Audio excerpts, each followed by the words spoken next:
All items have been properly noticed. Is there a director's report? Good morning, Commission. Mary Lynn Hunt, Planning and Building Services Chief Planner.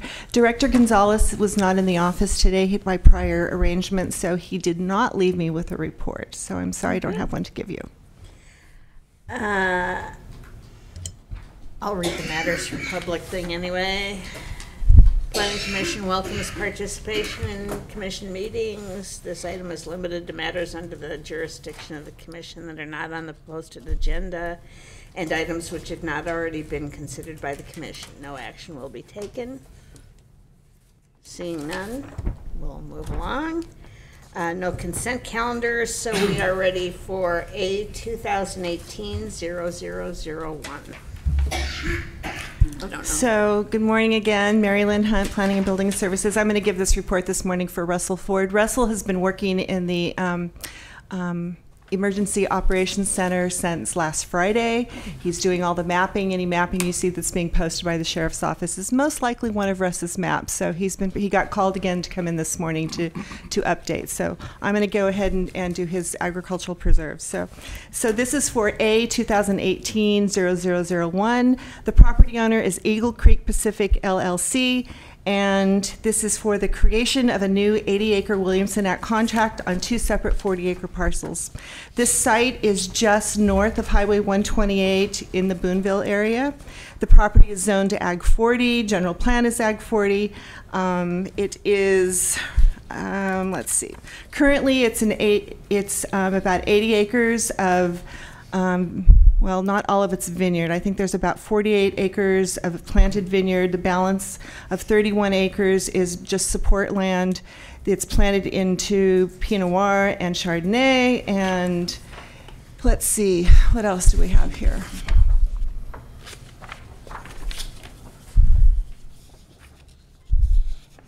We've had a recommendation from the Resource Lands Committee. They're supporting this inclusion into Williamson Act. The general plan, all the policies support agriculture, and it's one of the all the policies of the general plan, that is. It meets all the requirements for agricultural preserve, and so therefore staff is recommending that the Planning Commission make a recommendation to the Board of Supervisors of inclusion, so a recommendation of approval on this project. So it's been classified as in the CEQA guidelines. It is a Cat X project.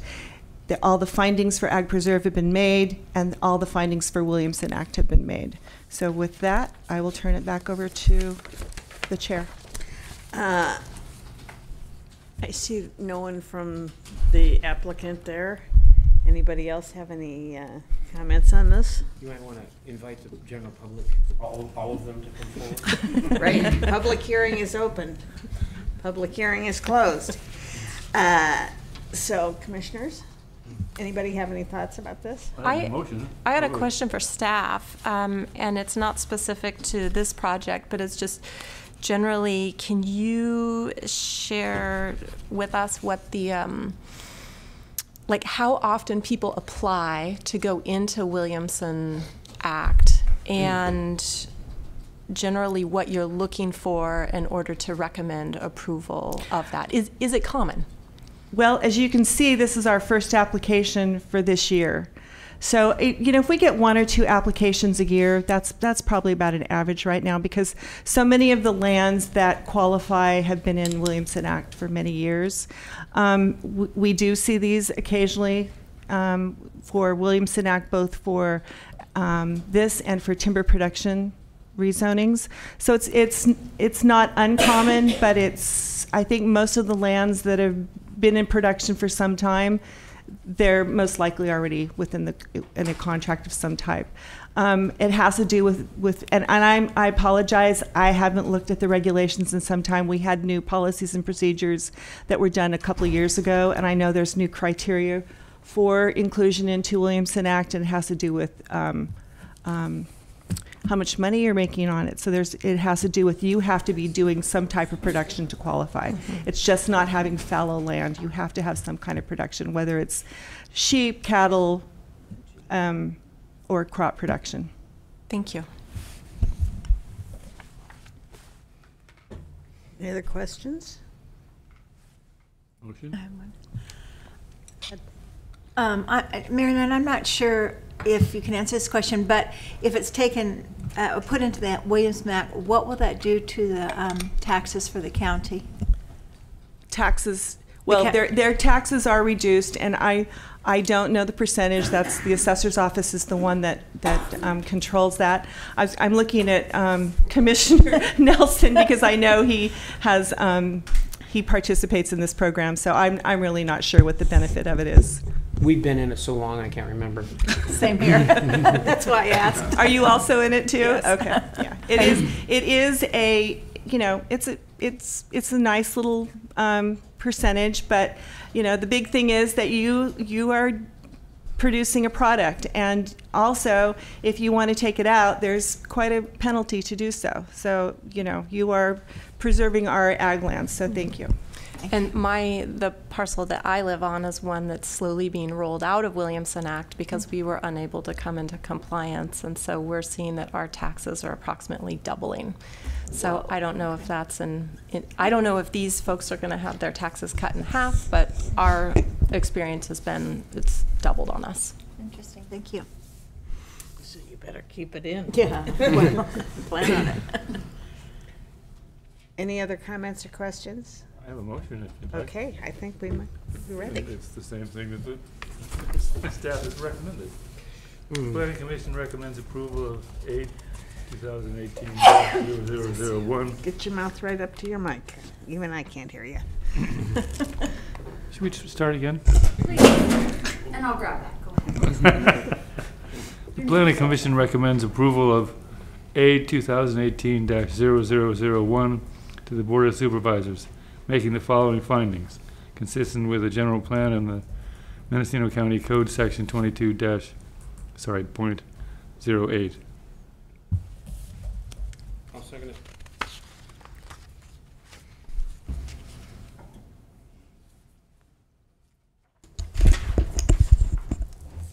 Commissioner Nelson, Yes. Commissioner Hall, Yes. Commissioner Howell, Yes.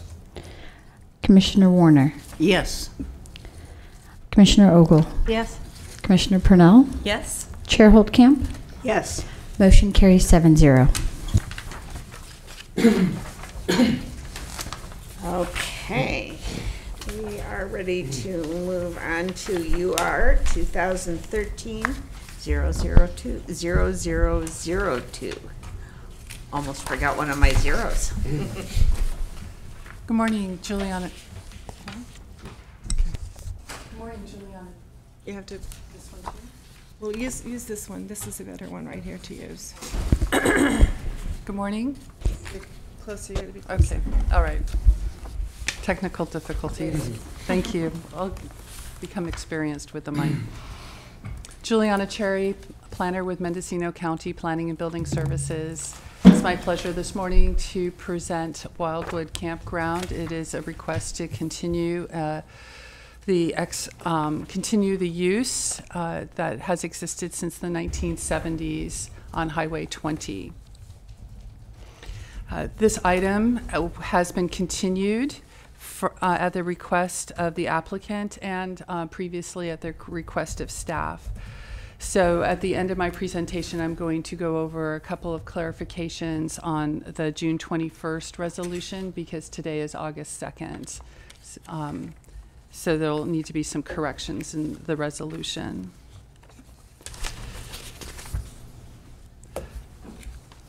The last time the Planning Commission held a public hearing on this item, I believe was in March or February of this year. Staff prepared a revised staff report for the June hearing and provided some new information.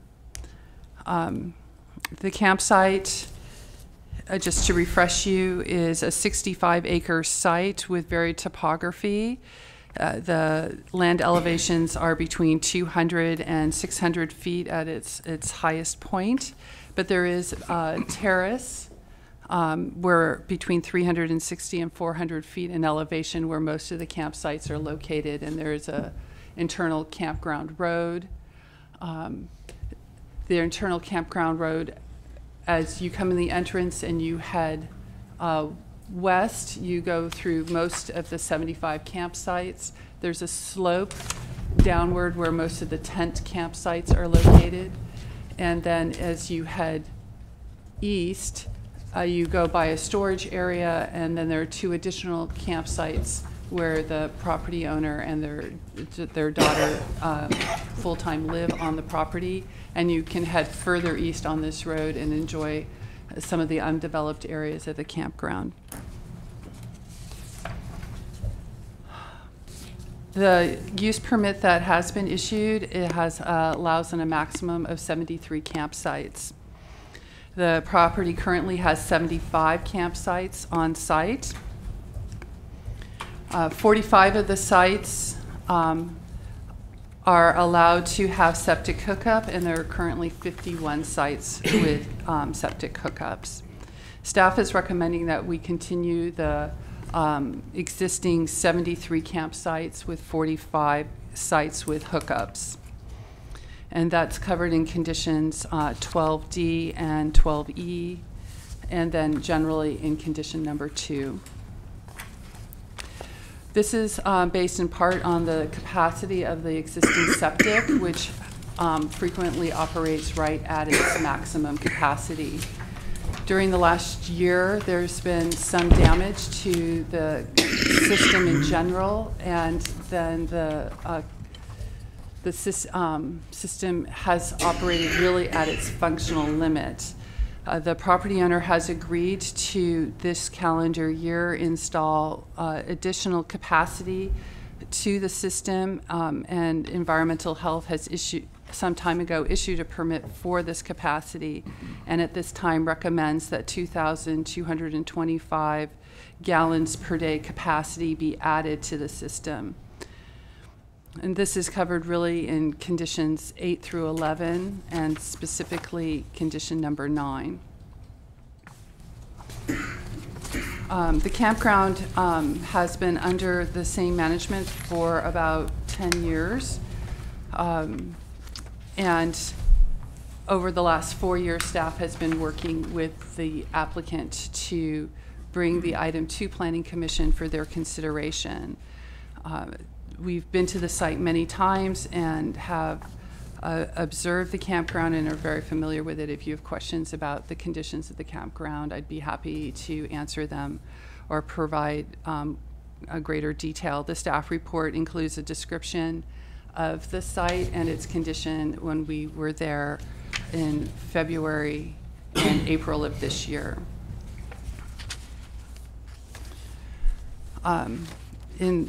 At the last time that I presented to the Planning Commission, the Wildwood Campground, we had talked about the number of calls that are generated by people who live at the campground, and we were requested to collect updated information.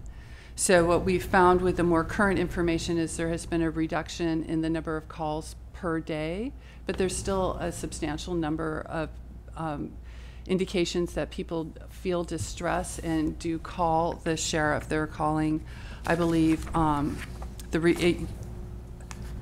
years ago it was 4.2 calls. Let's see here, 427 calls to the sheriff, and now it has been reduced to 172 calls over a similar time period. But 172 calls is still a substantial number of calls to the sheriff's office and staff's opinion. In February of this year, the Department of Fish and Wildlife Warden observed some activity on the land that was of concern to them. They felt that they saw the burial of vehicles on the property. So they contacted code enforcement with Planning and Building Services. And over the last 6 months, code enforcement from Planning and Building Services, the state licensing authority, Housing and Community Development, Air Quality Management, Solid Waste from Environmental Health, and land use from environmental health have been at the site and have opened violations on the property for burning without permits, for debris and refuse, and the property owner has swiftly responded and has been active in removing the debris from the property.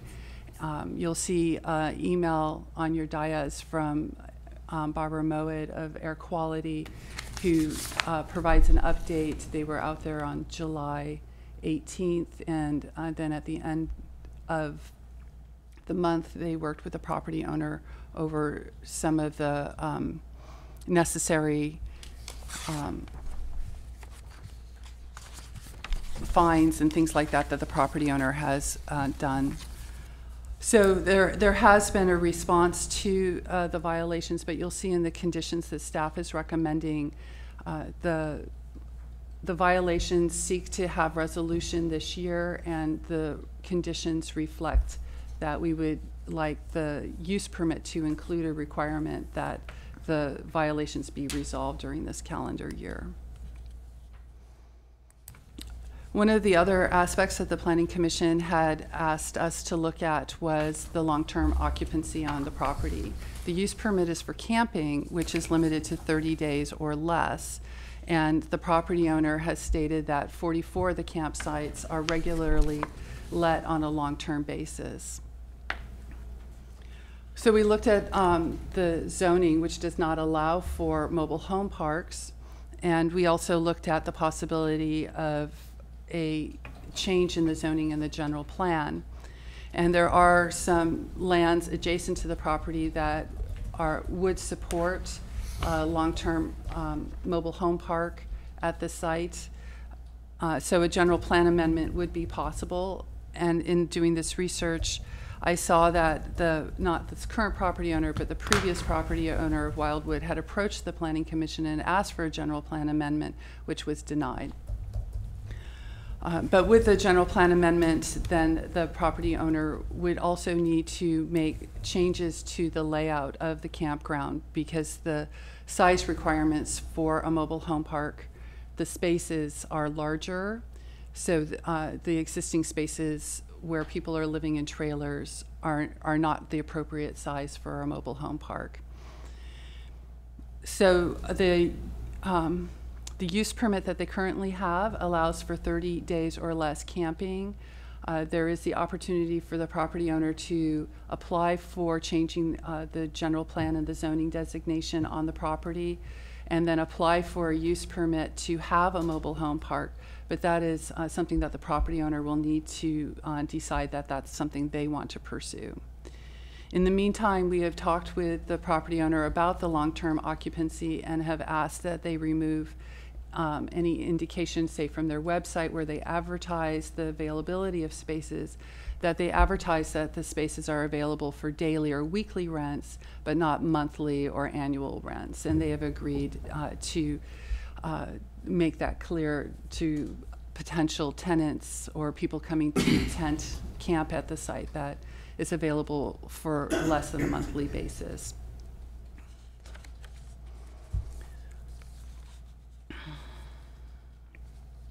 Staff is recommending, what we're seeing during the course of the next 12 months is that the property owner come into compliance with our codes and our regulations and resolve their violations. And we're really eager to see that happen, and many of our staff in the county are working with them so that that can be achieved.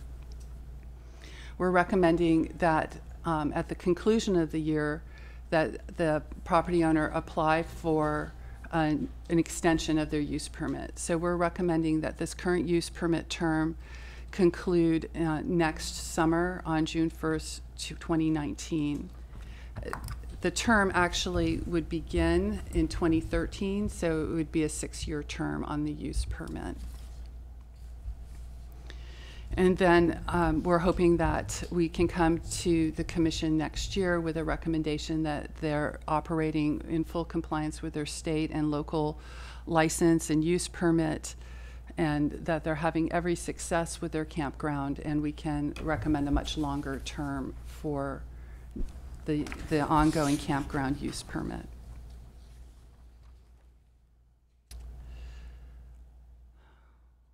All right, so we're recommending a total capacity of 73 campsites, 45 with septic hookups. We're recommending conditions, let's see here. So before I begin going over the details of the conditions, I just would like to formally say that we recommend by resolution the Planning Commission grant the major use permit renewal with a new term concluding on June 1st, 2019, based on the facts and findings and subject to the conditions of approval. And you'll find that on page 10 of the June 21st staff report. Regarding the revisions to the resolution, on page 1 of the resolution, the date still says June 21st, and I recommend that that be changed to today's date. In the whereas clauses between the last and the second to the last clause, I recommend that we include a clause about today's meeting, stating something generally like, whereas the applicant requested a continuance to August 2nd, and the Planning Commission considered the project on August 2nd. Then on Exhibit A, page 1, the date says June 21st, and I would like to see that changed to August 2nd. And then on the conditions, just to briefly go over the conditions, there are conditions 8 through, well, let's see. Condition 1 specifies the term, concluding June 1st, 2019. Condition 2 specifies the number of campsites. Conditions 8 through 11 are at the request of environmental health.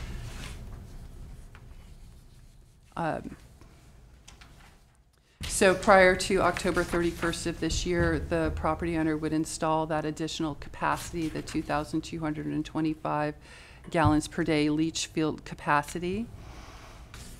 And we did see evidence that in some instances the hookups to the individual trailers were not properly connected and there was spillage of effluent. And so by that same date, October 31st, that the hookups and the couplings be properly combined.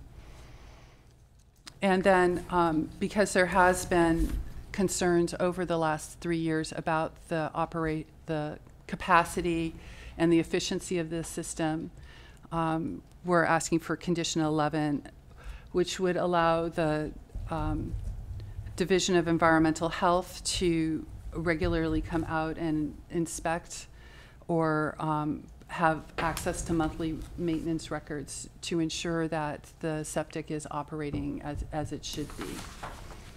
I will note that the property owner has swiftly responded when there is a problem regarding the septic.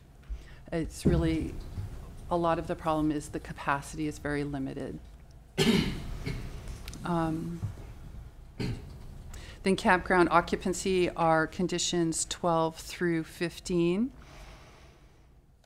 And there are some conditions that say when the septic is not operating at full capacity, that then the number of campsites would be limited until the capacity is restored.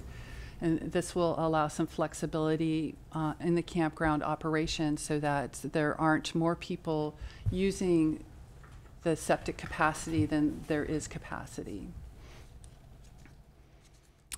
Campground environment and management begins with condition 16 and goes through condition 27.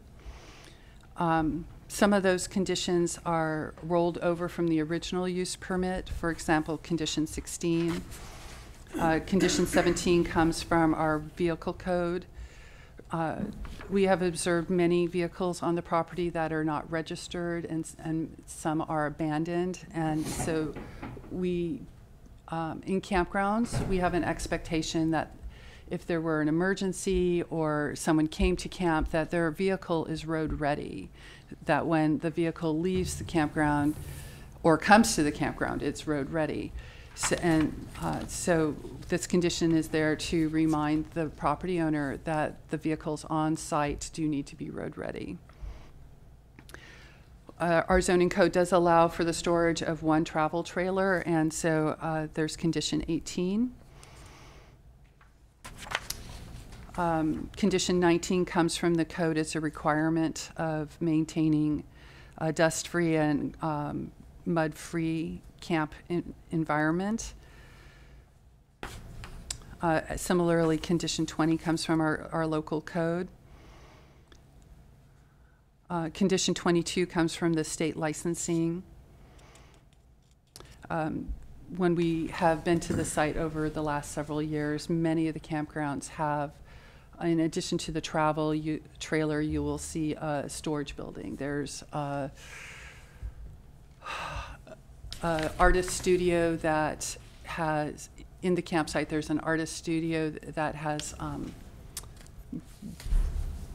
shiplap siding and windows. It's a rather permanent structure in a campsite. There's another campsite that has a chicken coop and chickens. There's another campsite where the storage is a log building. These permanent structures are not allowed through their state licensing, and really I personally struggle to identify the individual storage buildings as part of a camping activity. That said, I believe the property owner could work with the director and the conditions allow for this to identify areas of appropriate storage where people who need to keep their goods and materials could have access to a storage area, or store their things maybe in a storage facility in Fort Bragg or somewhere else. So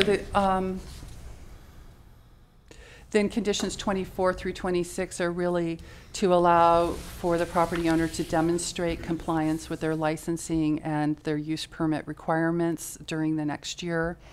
Condition 27 is we're recommending that a management plan be prepared, and condition 27 lists things that we think would be appropriate to be included but are not required. And so on condition 27D regarding fences and gates, we do feel that the entrance point to an individual campground should not be obstructed. And so we're recommending that fence, frequently the long-term occupied campsites have fences, and the fences are likely to be locked. We feel that obstructs moving the vehicle in and out of the campsite. And so we had recommended condition 9D, but if that's something that the applicant wishes to have be removed, that would be fine. These are recommended as part of the management plan so that the property owner demonstrates that as part of operating the campground, what their standard is for successful management of the campground. And then conditions 28 through the conclusion are conditions that were requested as part of resolving the violation, and each department that has a violation has requested specific conditions. For example, 28 is air quality management. 29 is code enforcement. The violations are still open with code enforcement and with solid waste. And I believe that they're close to resolving their violation with the Department of Housing and Community Development, but I haven't had confirmation of the closure of the violation from the state. Conditions 32 and 33 are specifically from solid waste. And a lot of it has to do with the observation that material was buried on the property. So even though they're cleaning up the things that are above ground that we can see, we believe that there's the strong possibility that there are things that are buried underground that should be removed as well.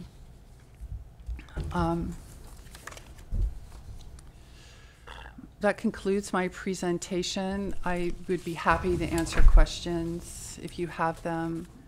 I have one. Right in the beginning of the background thing, there was a phase 2 referred to with 101 primitive campsites. Is that totally off the table? Thank you. Yes. With the original issuance in 1973 of the use permit, there was 2 phases. And over the last 40 years, the property owner has not exercised that second phase of 101 campsites. And staff has felt since the application was filed and has talked many times with the property owner about those 101 campsites, they're not going to be proceeding with them. There's so many difficulties with the current management at the site that we think can be successfully resolved. We would prefer to see that second phase come forward with when they're ready to do it, we can then place conditions on it that are appropriate, that aren't 40 years out of date. The conditions would come with the knowledge that we have about the campground. So we're recommending that that second phase not be part of the extension of this use permit.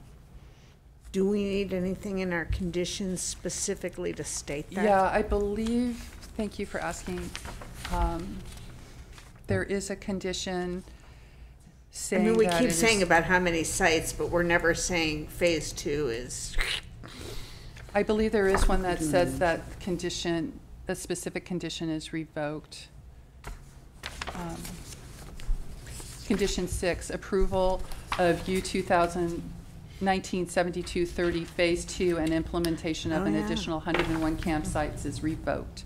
When the property owner wishes to expand the camping use at this site, they may apply to the department according with the policies and procedures at that time. Other questions? Yes. So, about the cars that aren't registered, what's the incentive to get that done? Do we have? We have code enforcement working with the property owner, and they have actually removed many of the vehicles. You'll hear that it's rather a systemic problem as long-term campers come and stay. They often leave their vehicle behind when they leave the campground, and so the property owner has a perennial management of having to have vehicles removed. And then my other question is about the storage buildings. If the permit is changed to allow a trailer park, would those storage buildings then be allowed? I think we would look at it at that time. There are very specific criteria in our zoning code for mobile home parks, or space being one of them. This is not a mobile home park. Mm-hmm. This is a campground use permit. Mm-hmm. So I'm sorry, I can't give you a more specific answer. That's good. Thanks. Commissioner Ogle. A couple of questions, Juliana. I'm a little confused on the conditions. I know this is kind of nitpicky, but on the conditions of approval, the numbers you were reading were not consistent with the numbers that are on my sheet. Yeah, we're finding that too. So I'm not sure if Okay. one was removed or added, or the numbering was changed, or what. Let me look. All right. It was 27 and 28 was where the numbering got confusing. Okay. We have 28 as the management plan. Okay. And I have 27 as the management plan. So, The 27 Let's see. is prior to the shall place and file with. I'll just quickly look if you could give me a moment. Thank you. Okay.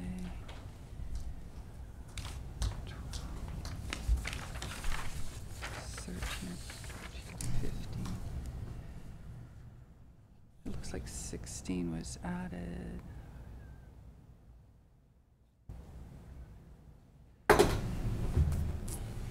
So it looks like in my copy, I do not have the condition 16 that you have in your copy, and that's where the numbering occurs. 16 reads, the property owner shall comply with 20.2024.135 which states transient habitation means establishments primarily engaged in the provision of lodging services on a less than monthly basis with incidental food and drink. And in the copy that I was referring from, I don't have that condition. Although I do support the inclusion of that condition because it makes it clear the limitation of the time for people to stay. So maybe that would explain why 27 and 28 were out of.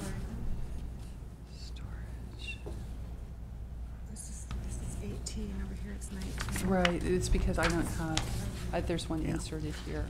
So it kind of bumps it down. Yeah, so then after that, my numbers are one number lower than yours. Because on mine, 16 is your number 17.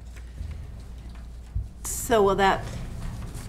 Well, I think 27 is still saying that there will be the management plan, and then the management plan in 28. Right, 28 is more the lined out management what has to plan. be in it.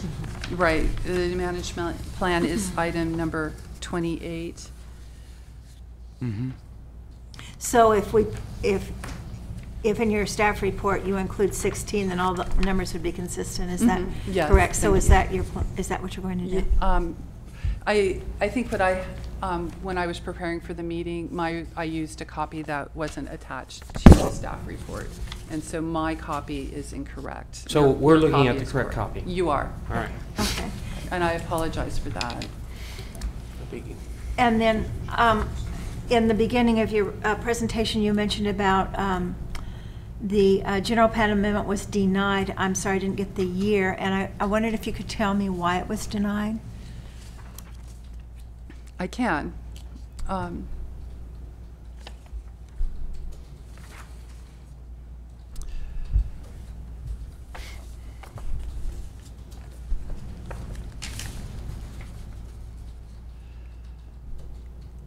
The Planning Commission felt that the mobile home park use was not appropriate at this location.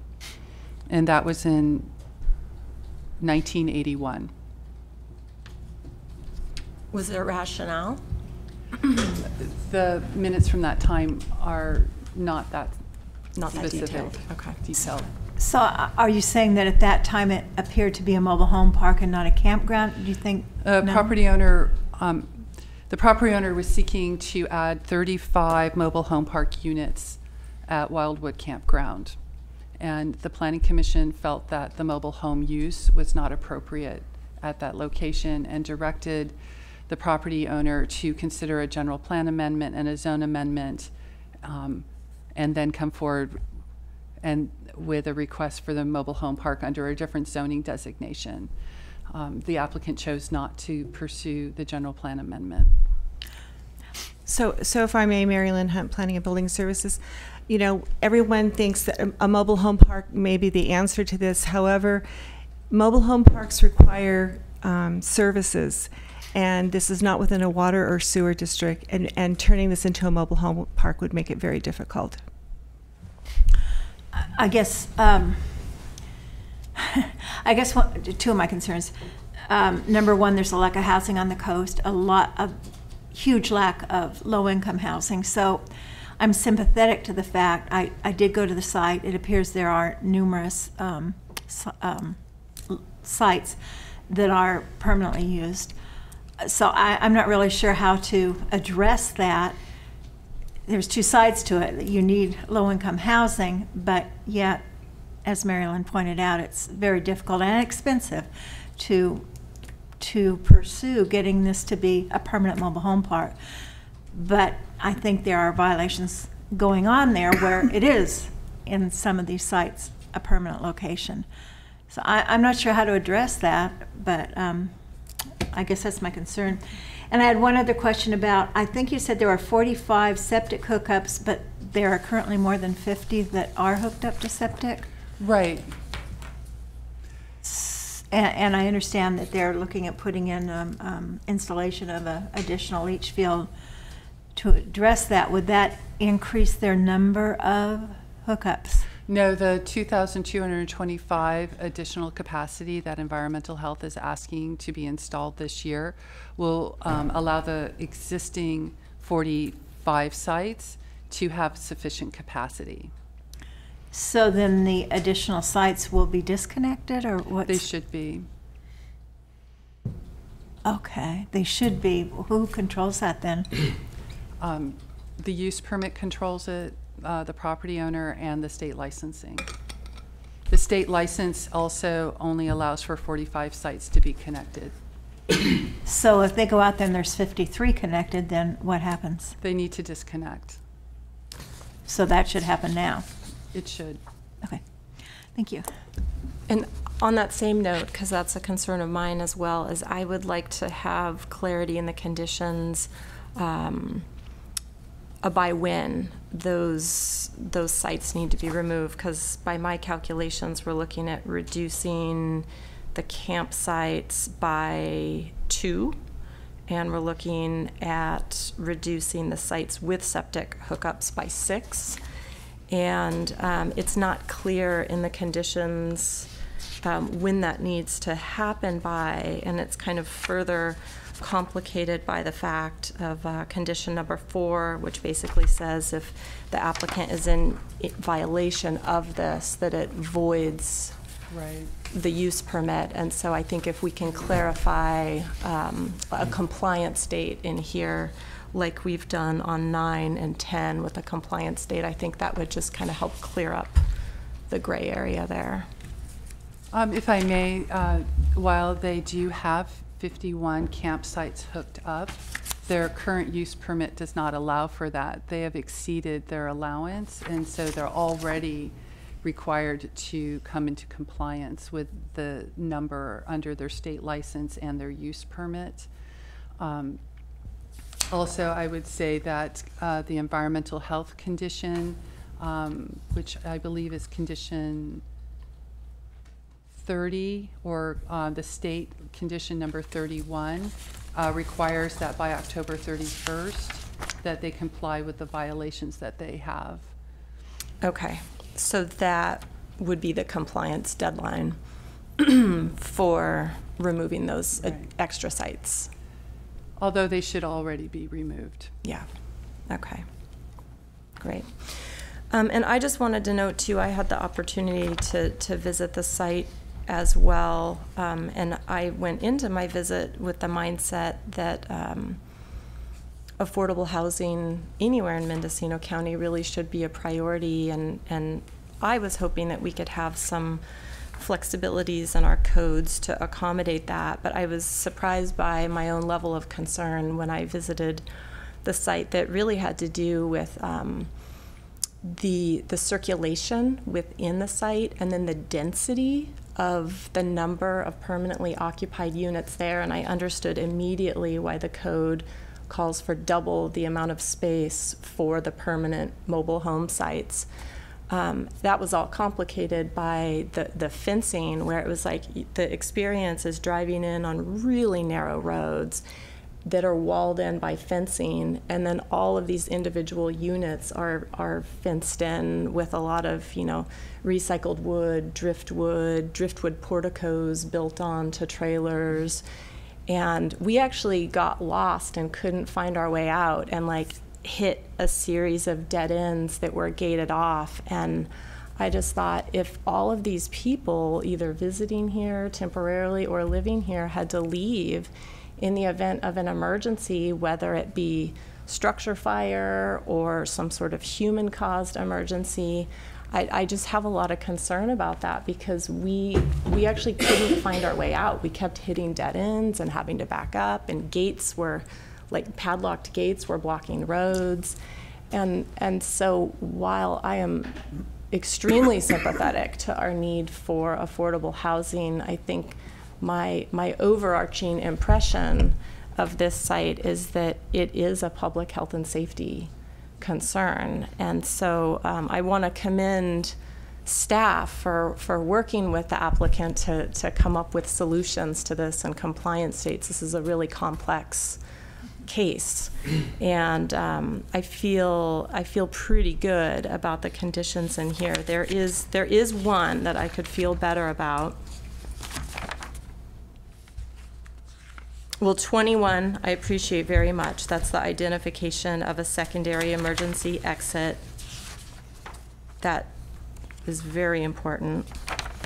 And on 28D, 28 being the management plan shall comply, D identifies fences and gates that parallel internal roads and/or obstructing ingress to and egress from campsites should be removed. As I understand this, this may be an optional element that could be included in a management plan. I would like to suggest that that become a required condition. Shall be removed. Shall be removed. And maybe it needs to be separated out from the management plan, because as I read this here, these would be elements of a management plan. I would like to see that. It could be elements of a management plan. That sounds great to me. I would also like to see this pulled out and added as an additional condition, and that would really address the very serious concerns that I have about health and safety of visitors and residents there.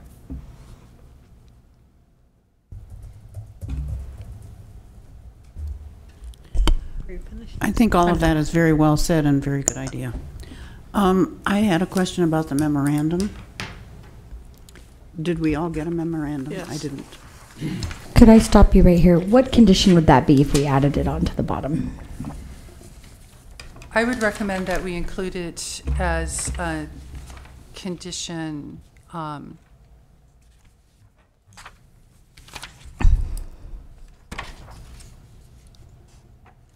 20,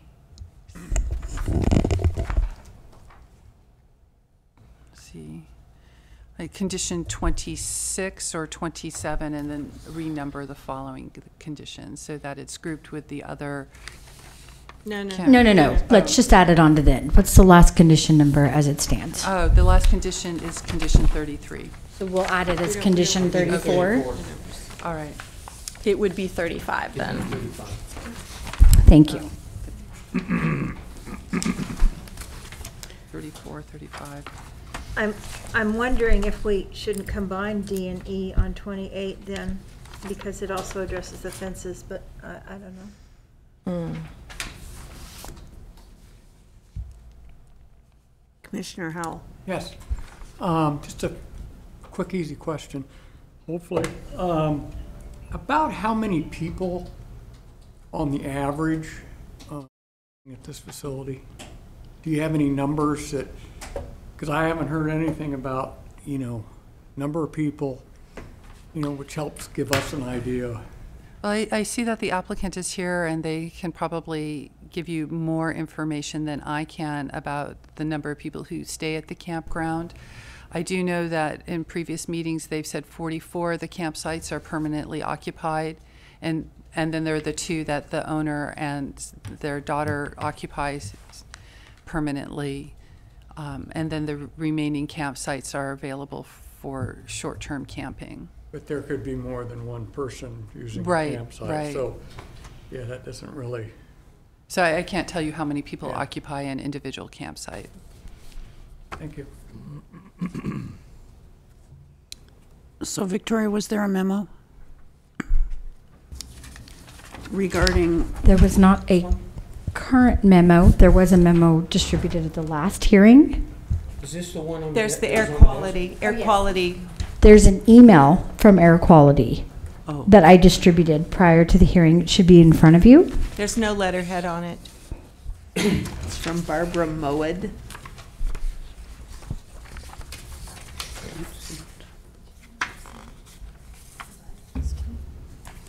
Oh, Victoria, there wasn't one on that dais here. Great, thank you. Thank you, Julianne. I'm sorry. Any further questions for staff?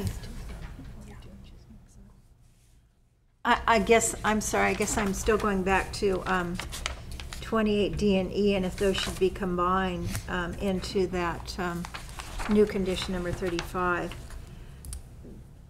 Because I think that the fences are part of, fences and gates it talks about, then the next one says about the height of the fences, and to me that's all together and should be a part of the condition number 35.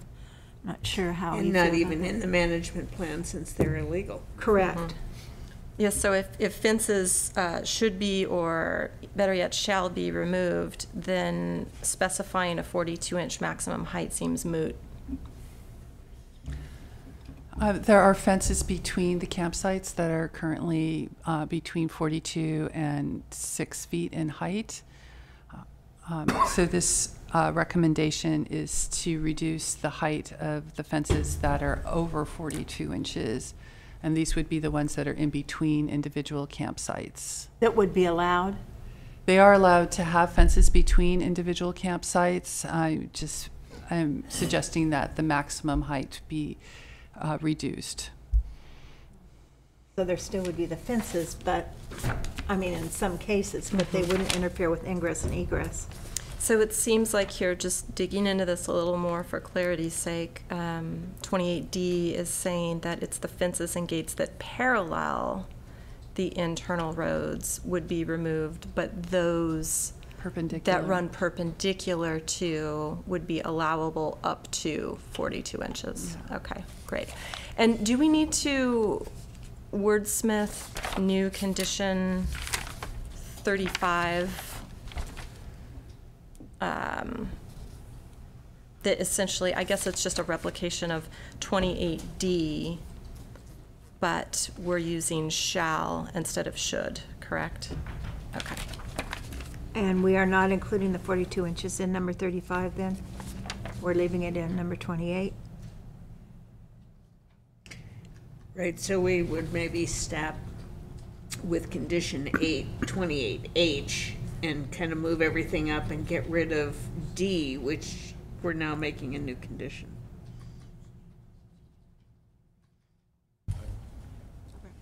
Maybe that in E where it says the maximum height of fences should be maybe permitted fences or something? Yes? Thank you, Madam Chair. Assistant County Counsel Christian Curtis. I was going to suggest that with the language for the new 35, if you're changing the should to shall, also just include a little bit of language to the effect that no new such fences shall be installed. And then it may be prudent to make some sort of reference that is clear so that if someone's looking just at 28, they don't miss the fact that the parallel fences are not permitted under 35.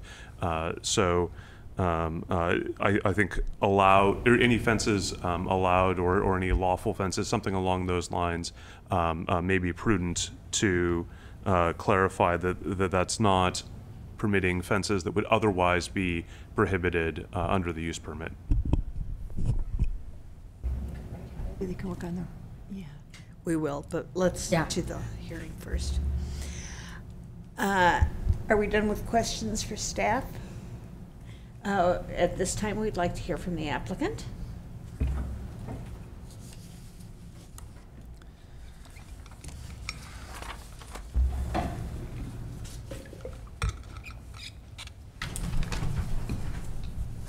Good morning. I guess it's still morning. My name is Lee Exum. I'm the owner of Wildwood Campground. I have been the owner for over 10 years. There's a whole lot of things that I could say, but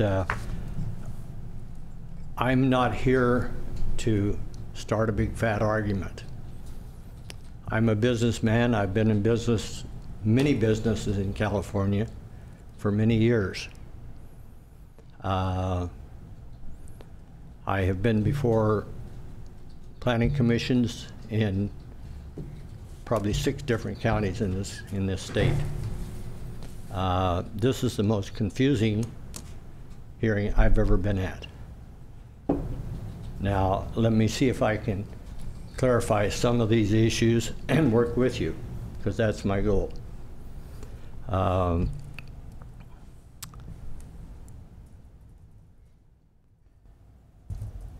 I requested a renewal of a conditional use permit that was originally issued in 1973. This request I filed timely in 2013 and paid the fee that was requested with Mary Lynn.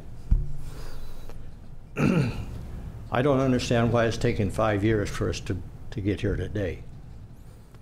And along with that, why only a 10-month extension? We've been painted as crooks, as taking advantage of people, of not caring for people. I would like to have my daughter explain to you the type of people we have. But let me do a little bit more on the background on this. When I bought the park was non-existent. It had been built, it had been shut down, it had been run down. I couldn't even find a lot of the sites. That's what we started with. There was a quote manager living there and maybe 1 or 2 people. In order to survive financially, we had to jump through a lot of hoops and start in by taking in a lot of people that were less than desirable. Over the years, we have worked at building this up, and we have been successful. Our park is normally, even during the winter months, 70 to 80% at capacity. Right now, it's overflowing in the summer. And unfortunately, for some of these people with fire things, they had to go somewhere. And I also own another park in this county, and we have quite a few people in that one from the fires. But that's who we are. We ended up with the druggie problem, which everybody in business in today that deals with the public ends up with a lot of druggie problems. We do have operating rules and regulations that nobody in the county has ever bothered to ask to read. They're passed out when people come in, when they're admitted. They're explained what our rules and regulations are. They're explained that if they don't abide by them, they're subject to eviction. And we probably evict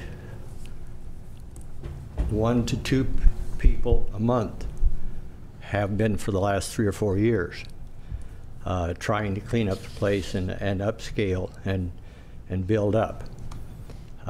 We are supplying the need for low-income housing, because by virtue of trailers being and RVs being relatively cheap as to a permanent home, we end up with these. But my point is, we are caring people. We have worked with social services of all kinds, and so now we get whacked for it. And let me just jump forward, and then I will go to my summation, because I'm not going to stand here and talk to you all morning. I will answer your questions. When this group of inspectors, and incidentally, we are licensed by the state of California. We have improved the park with permits from the state of California, from the county of Mendocino, including electrical, completely rebuilt since we've owned the place. We've put in 3 new septic systems that are operating properly. The statement that they are overloaded is a misstatement. What started all of that story was we evicted some people, and they turned their hose on full blast and stuck it down the sewer and let it run, and we didn't find it because they had left. We didn't find it for 48 hours, and that, out of necessity, flooded. But I checked. We have engineered systems. all the systems we've put in have been engineered by licensed engineer Carl Redmond, who's one of the top people in this county. So to say we're not taking care of it, we have records. We have records on the amount of usage. We have records on the amount of water usage, because we are also certified by the State Water Board for our water system. We were just inspected last month and found that we were in total compliance. I point these out to you for you to get a picture of who we are.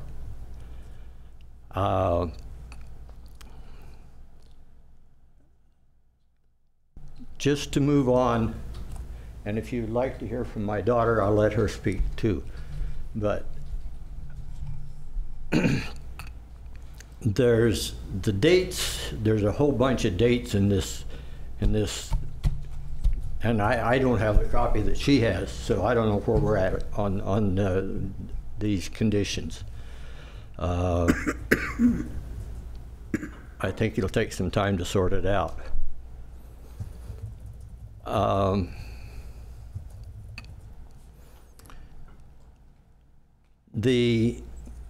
Let's talk about dates, and then I'll get into the other things. In order for us to, well, let me go back to when this group of people from the county and also the state came out and observed what we were doing with the abandoned vehicles, trailers, etc. We were in the process of doing what we are required to do now. We were doing the same thing, but we were told to shut down. No, you can't do it that way. Well, what can we do? Well, I don't know.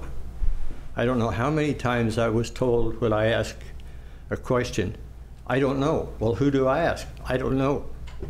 So I spent a lot of hours searching out what I could do, what I couldn't do legally, what was proper, and I ended up with another businessman in this county, and he went to bat for me, and we went back to doing exactly what we were doing now. We had taken the abandoned vehicles, trailers, so forth, and put them in a separate part of the park, out of sight of anything. And yes, it was a junk pile. No argument about that. Then, during last winter, or winter before last, I think it was, somebody got in and started a fire in the middle of it. And we had to put the fire out, call the fire department, and the old couple old burned up trailers, half burned up, were there. That's the burning permit that we did not have. So that's just a little bit of the issues that we've been dealing with. As we speak now, we are cleaning up this whole mess. We could show you pictures of the changes. We're not done, and we probably will not meet the October dates that you have in here on some of this thing for one reason, because the disposal people will not accept but a certain amount of garbage and trash per week. So I can't dump it all in a truck tomorrow and haul it over to Willits and get them to accept it. They won't accept it. So what am I supposed to do? I'm doing it as fast as I can get a dump box, and proof of that was the day these people came out and wrote all of this stuff up against us, we had a dump box almost full, ready to go be picked up by Waste Management. And they said, no, you can't do that. Leave it there, leave it there. Well, it was 2 or 3 weeks before I got approval to have Waste Management come pick it up. So that's just some of the issues that we've been dealing with. So what do? I hear you people and your concerns. I could talk a whole lot more. I am concerned about a couple of things that I will go ahead and deal with. The interior part of the park, there's about 20 sites that are small, granted. The perimeter are large sites. In fact, the ones closest to Highway 20 are all big enough to meet mobile home requirements.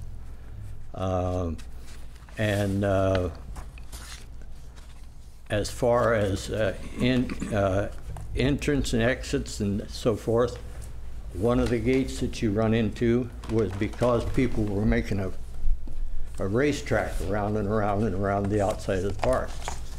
But we've always had a secondary exit, a fire exit, marked fire exit.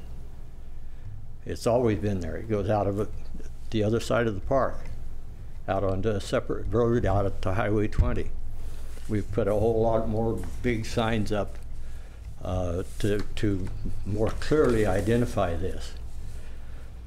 Anyhow, I'm rambling now. I'm sorry.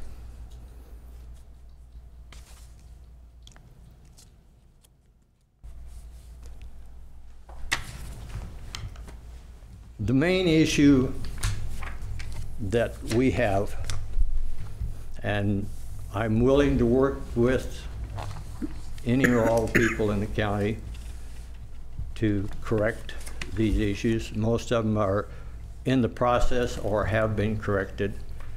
For instance, the septic system, I already had, from a couple of years ago, the engineering done to add more leach field to our existing systems, and I have been in contact with Carl Ritteman, who's been in contact with Dave Jensen, and they want to come back out and we will decide exactly what the layout will be.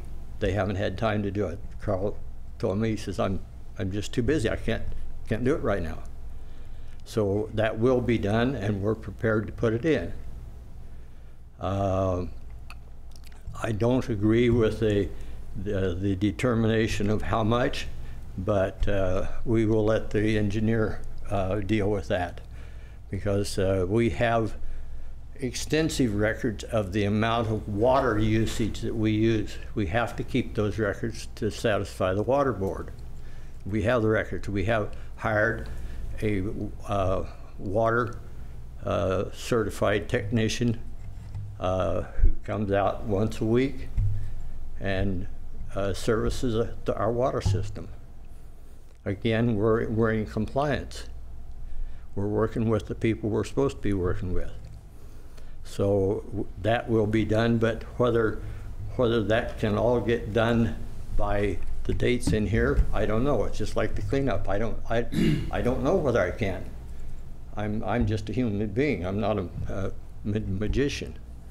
So I would ask that you write something in here to give us some leeway on that, as long as we are showing. And I don't care if you want to send an inspector out once a week.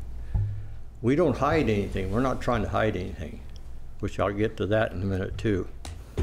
But let me just sum this up with this. We do provide low-income housing to needy people. We try to work with them. I could take you a picture of 2 or 3 people that didn't pay their bill and we had to evict, which takes 3 to 6 months to evict anybody. Time you go to court, and in the meantime they're not paying their rent, but that are living under the bridge today. There's one young lady that I feel sorry for, but I see her on the street almost every time I go to town. So that is an issue that the whole community, all of us, deal with. And I don't have any answers. My personal belief is that when we did away, or when we no longer have family units, then society is doomed.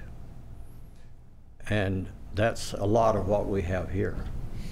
I see a lot of you, and not as old as I am, because I'm probably the oldest person in the room here. But I'm a believer in the family unit, and I grew up without a father, period, during World War II. Anyhow, what I would like to request is that this 30-day extension be waived. And let me explain why. Number one, we're licensed by the state of California.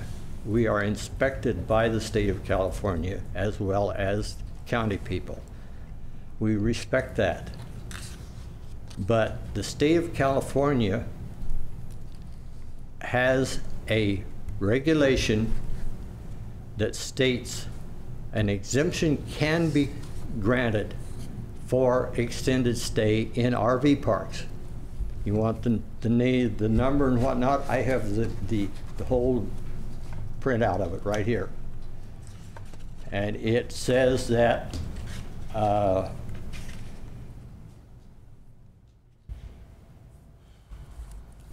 well, I'm not going to read it all to you, but basically I'll sum it up. It says that the county cannot issue a regulation that overrides the state. The state regulation is what takes precedence, regardless of what the county says they can do. It says it point blank, it's in writing, it's in state law, it's in, and you can look it up. So under that, I would request that we be allowed to have some extended stay so that we can provide, continue to provide. We have people in the park that have been there 6, 8, and 10 years. That's their home. And the sites, you will find plants growing, and yeah, the trash and the garbage is always an issue. If you listen to the news in San Francisco, and every city in the state is fighting it today. But we've increased, we've doubled our garbage disposal pickup. We do have rules and regulations for these people.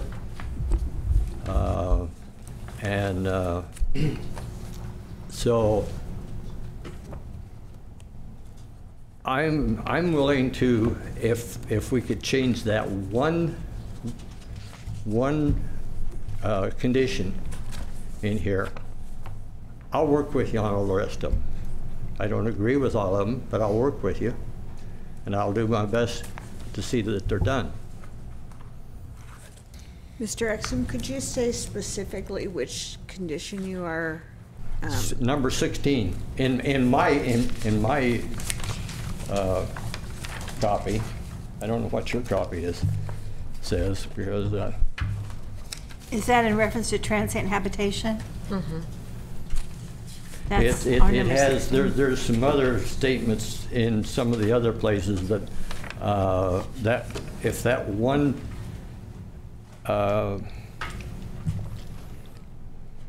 number 16 was taken out, probably the rest of them would. Number 16.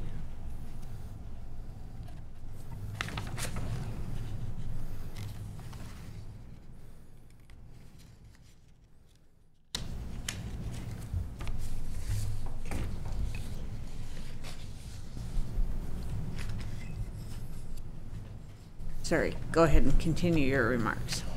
Well, you have questions. Go ahead. Yes, I guess my first question is, you mentioned that you have other properties in Mendocino County. Is that a campground or mobile home parks? Woodside RV Park. Woodside Woodside? RV Park Oh, on okay. Highway 1. Okay, yeah, I'm familiar with Woodside. Okay. And there was the question, one of the other commissioners asked about how many residences are at this, or how many residents reside at the site, about? At Wildwood? No, sorry, yes, at Wildwood. At I Wildwood, would say. it varies. Could you come up? I would say, Come on, sweet. could you come up and Tell just me say your your name name for the on a record? regular basis. Your name for the record? My name is Kay Ekstrom, manager. What we maintain, generally speaking, is between 45 and 50. It can be. But it's hard to say because at a time like this, we have a lot of recreational use, people in the park, but as far as permanent resident, what's referred to as permanent, generally speaking, is, I would say 45. People or sites? Sites. Sites. Oh, Gotcha. okay. How many people? Households. How many people? And households generally run more than 2 people. Okay, Yeah, we have quite a few children. And quite a few families. And that, again, that varies. But your what we'll call permanent or semi-permanent Yes. probably would be about 100 then, is that correct? Long-term. People. In population, yes. Thank you.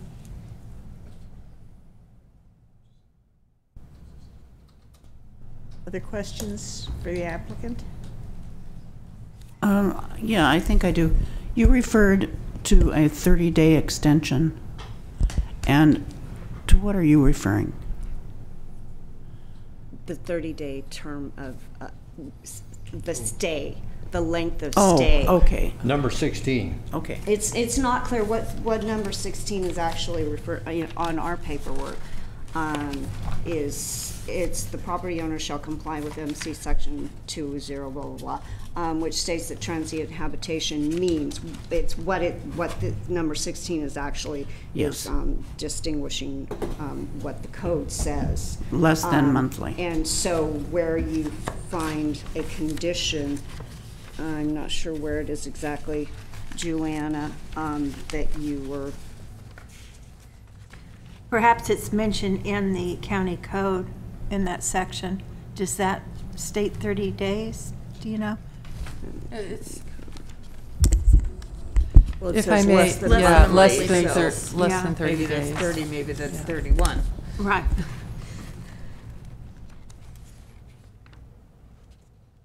Yeah, so that pretty much explains that. Wait, where's my notes? Where's my notes? Where's my notes? Condition 12.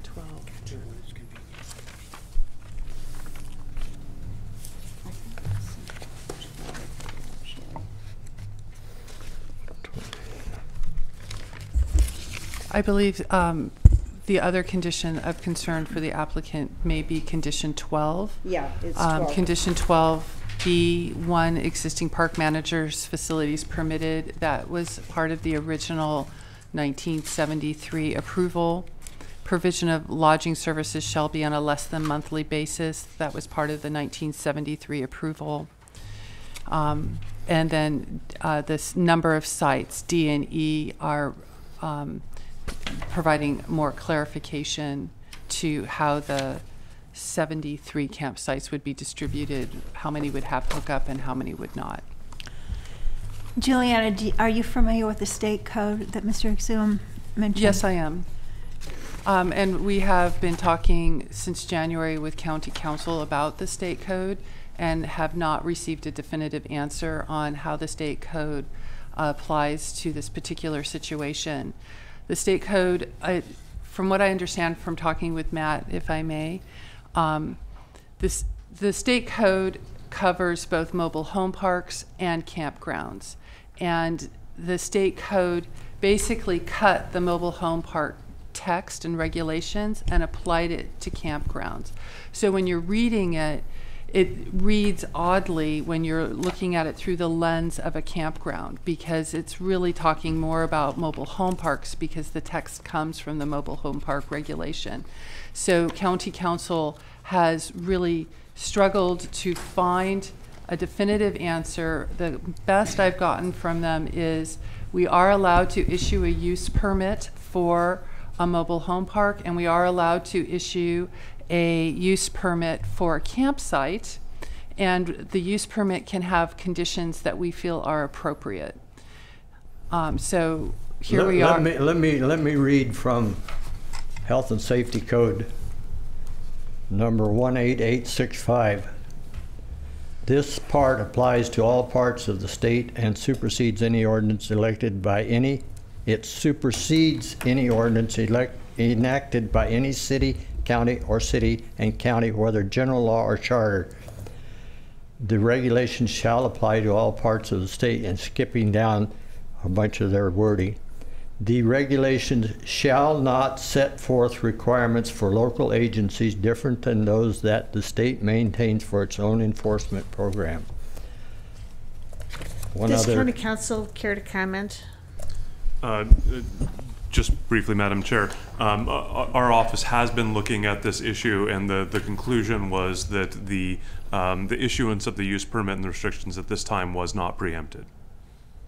Was not what? Preempted.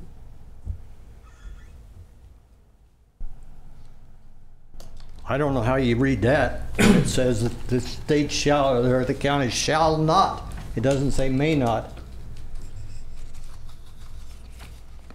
Well, isn't, basically what we're asking for is an exemption for the 30-day restriction. In other words, to allow us to maintain our long-term residents. All these other things can be complied with, but it would be difficult for us to take everybody out, because that's inevitably what we would have to do. If we Either that or shut down the park. Comply with a 30-day restriction on the length of stay. That's just it in a nutshell. And for how many sites would you be requesting that exemption? The 45. The 45. Madam Chair, if I may. Yes. Assistant County Counsel Christian Curtis. As I understand the request, I believe it may be getting outside of the scope of the issue that's really here. The use permit that's been applied for is for the operation of the campground. I think that you heard from your planner a little bit earlier that there was the possibility, and there had been a prior request for amendments and possibility of either, I believe, a general plan amendment or rezoning that may address that concern. But that's really a different sort of. Not on this request. It's really a different sort of proceeding. We're not interested in that. Okay. Do you have other comments to make?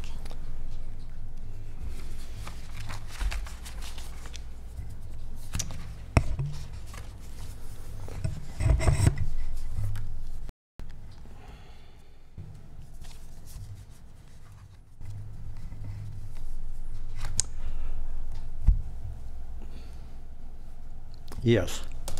One other.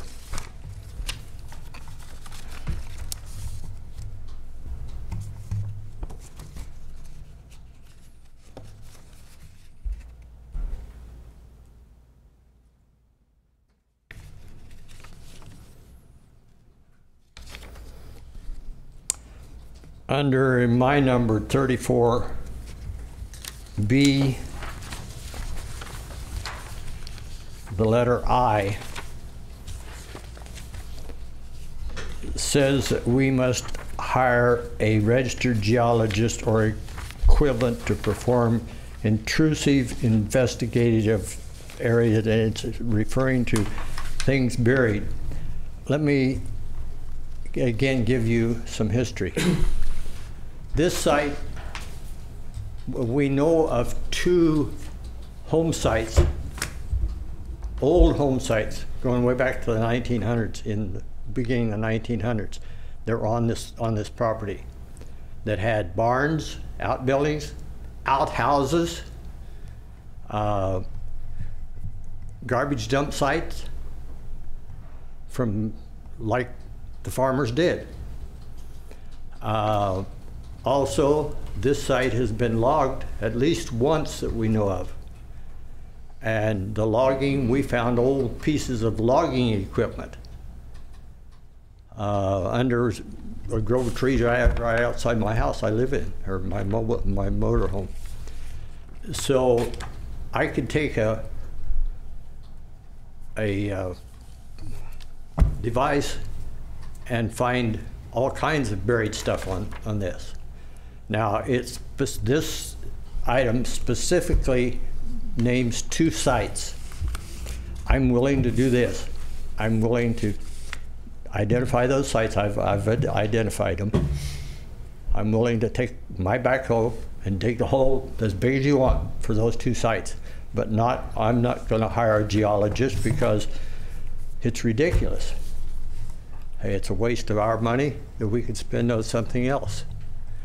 The reason for that, those 2 sites, one of them was a hole in the ground. They were out there when it was muddy, and we'd been digging or moving around, like I say, demolishing these things, cleaning up and whatnot.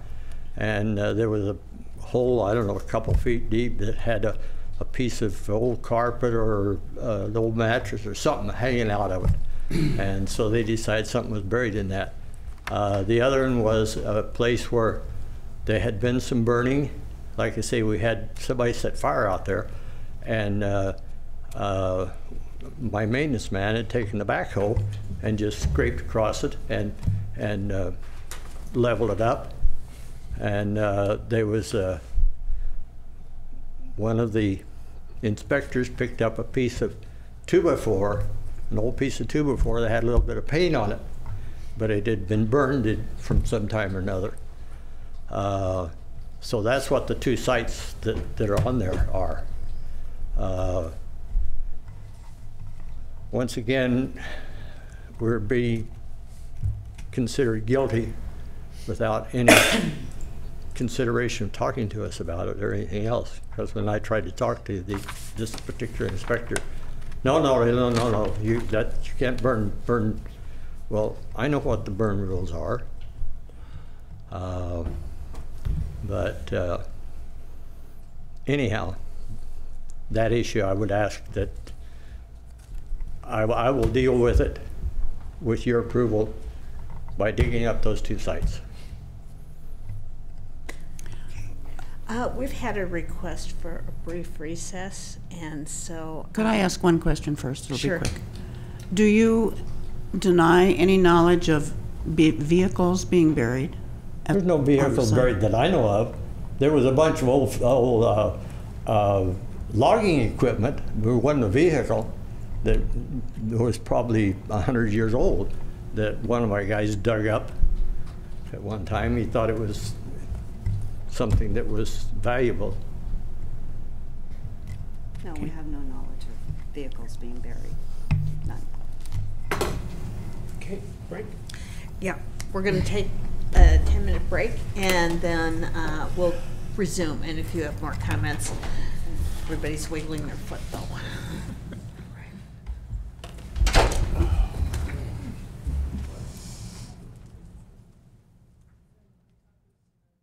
It'd be good if you could make that now ring. I did. Okay. Yeah. 4 buzz.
it, you know, like a baked item, it holds it together.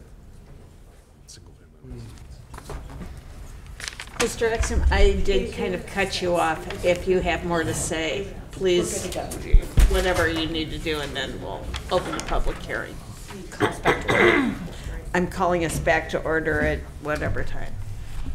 Well, just a comment about the sheds and whatnot. All except one of them are on skids, or they're plastic or something that can be moved. I'm the one that's not. I've been trying to get rid of for a long time. Well, we'll help you with that. Pardon? We'll help you with that. Okay, but one of the things that one other statement that I will make: we have had plans, and if we hadn't had so much cost to get rid of this abandoned property that had built up over several years, we want to start paving the park, which will make a huge difference in it. And that's in our future plans. In fact, I already have some bids on it. I don't know.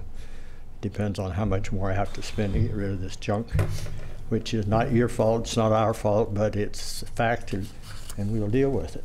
And we were. The druggies, I just a personal note, I had to evict my own son out of the park because of drugs. And that's where a lot of this started, about when I was in the hospital for heart surgery. Anyhow, that's enough personal. Any more questions? The fencing, I would make a comment on.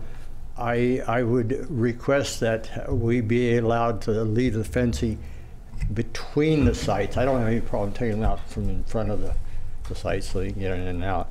But people, well, there's a couple other things we haven't dealt with, it's dogs, but that's another whole issue. And everybody's got dogs. You can't go anywhere without dogs. And the fences help with controlling the dogs. But we'll work with you however you come up with on that. Could I ask, I'm sorry to interrupt, but are you comfortable with the, I think it's 4-foot fencing height? 42 inches. 42 inches, it's not 4 feet, yeah. Well, what we started doing, the fences just kind of grew like topsy, and then we had to try to get control of it, and we haven't totally gotten control of it yet. This will help, whatever you come up with, but we purposely are using split redwood pickets. We thought it goes with the campground and camping, and we're in the redwoods and put upright. They are very nice. I would rather have a 60-inch limit on them. I think it would be more reasonable, because 42 inches is down here, and the dog will jump over it, and the kids will climb over it, and we might as well take it out probably if we're only going to stay at 42 inches. Maybe I should ask staff where that number came from?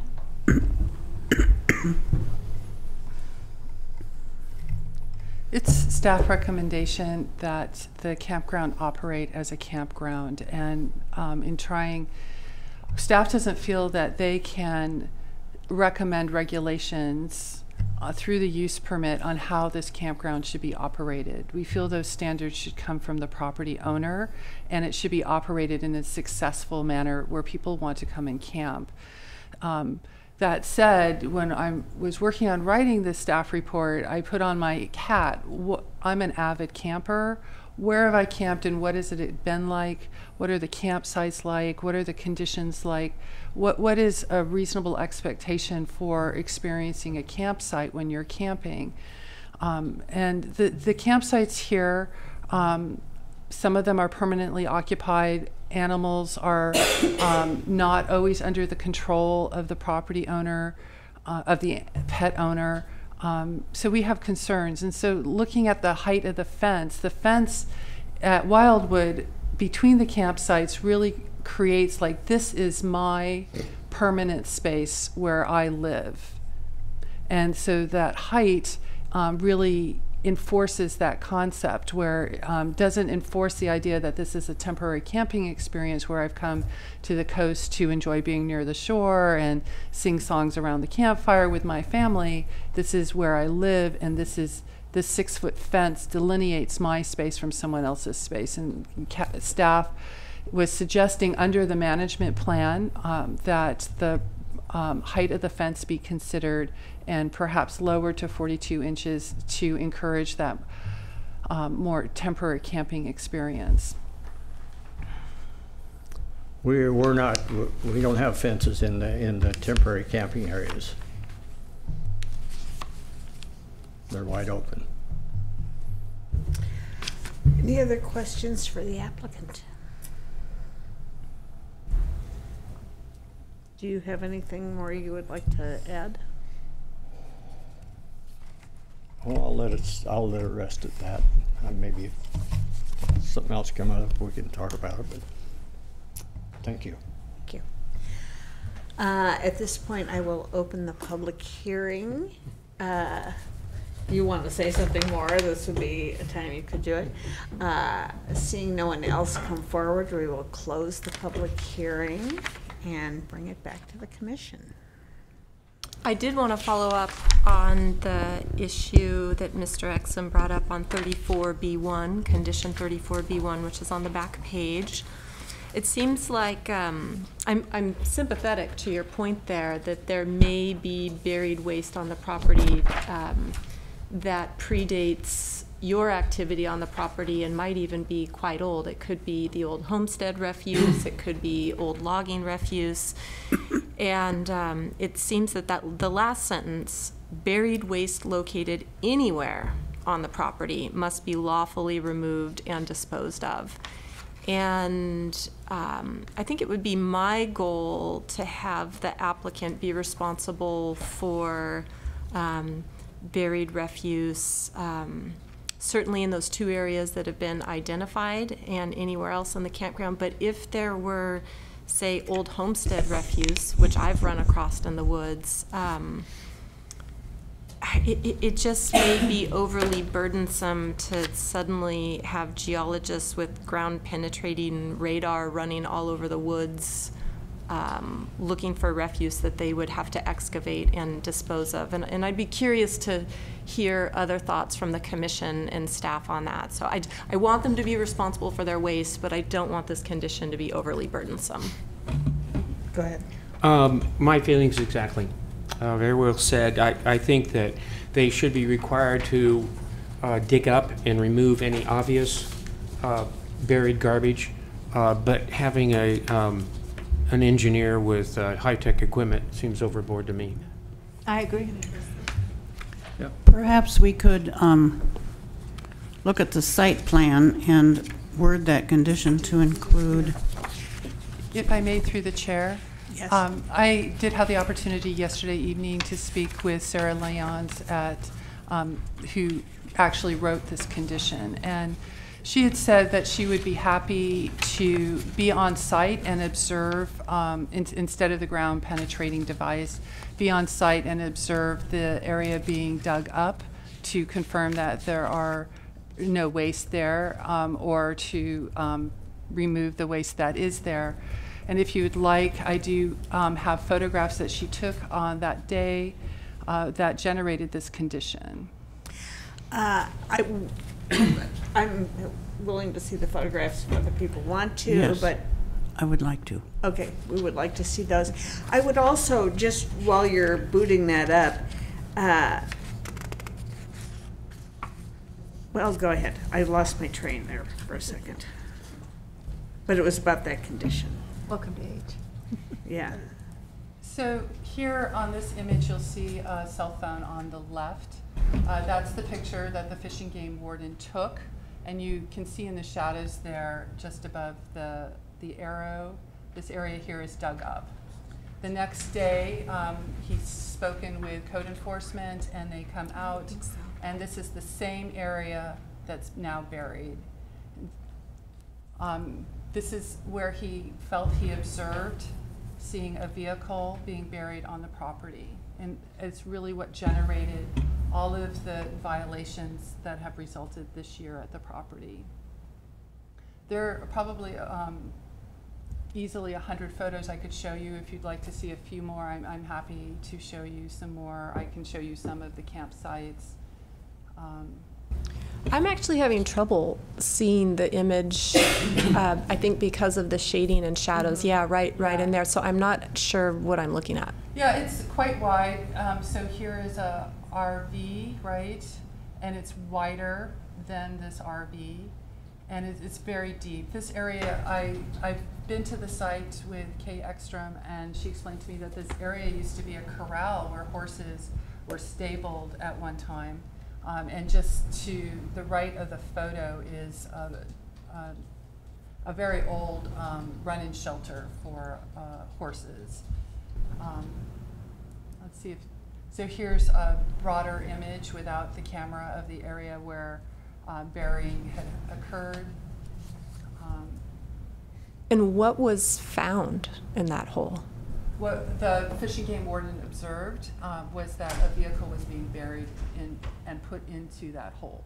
Okay, and that's the same vehicle that the applicants deny? Yes. Okay.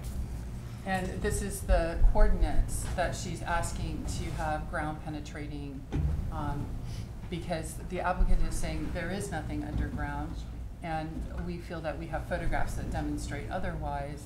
So Sarah is saying this condition could be amended to have someone from solid waste be present when the area is, the soil is removed, and demonstrate what is under the ground.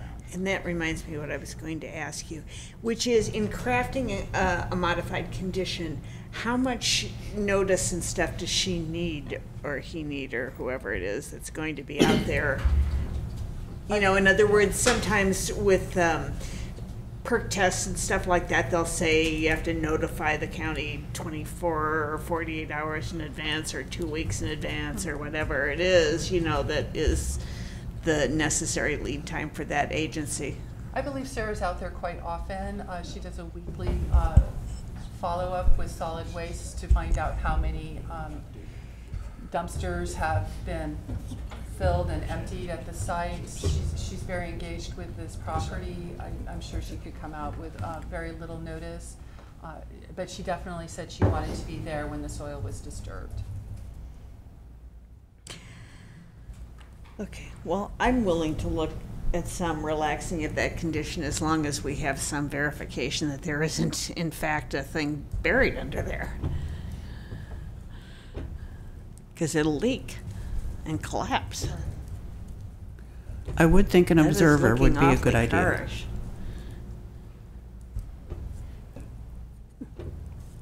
This is the source of the violation. That looks pretty serious. Yeah. Yeah, so just to, again, restate, the property owner has really worked very closely with waste management and an auto dismantler to remove this waste from the property. How current is that photo? This photo was taken in February, March. I have photos that were taken in April as well. That's all gone now. And I don't have anything more recent, I don't think. Madam Chair, we have Trent Taylor from Code Enforcement in the room now, if anyone has any questions for Code Enforcement.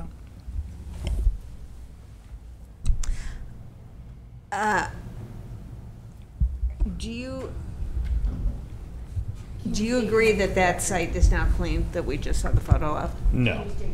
I'm sorry, Trent Taylor, Code Enforcement Manager, Planning and Building Services. I haven't been to the site. We've been out to the site, not within the last month or so, and Sarah Lyons from EH, and we're working coordinated. things have been moved around and there has been some cleanup done. I'm still waiting for a plan from Mr. Exum and some kind of agreement with the auto dismantler so that they could take it down. Also, I was listening to this before I came over from my office, the hearing, and one of the Sarah Lyons, if she was here from EH, the Solid Waste Authority, she's been in contact with the waste hauler and has come up with some solutions to get more cycles of waste hauling out of there for Mr. Exum, and whether he exercises his ability to do that with the waste hauler is up to him. But we've talked to them, and Sarah's more than willing to work with the waste hauler to get more dumpsters brought in so this can get accelerated. What I'm waiting from him for, what I'm waiting from him for is a plan that when we last talked several weeks ago, he was working on getting me a written plan and an agreement with Ukiah Auto Dismantlers so that I know that he's in a contract or some kind of agreement with them to remove the vehicles once he's torn down the bodies off of these motorhomes and trailers, which can then be hauled to the dump in the dumpsters. There's quite a cost associated with that, and they've got some problems with title issues on the vehicles. And Wayne from Ukiah Auto Dismantlers, who's our hauler for abandoned vehicles, is willing to work with him on that, but I'm waiting for that because he's currently, we have an active administrative citation for failing to do that after notice of violation.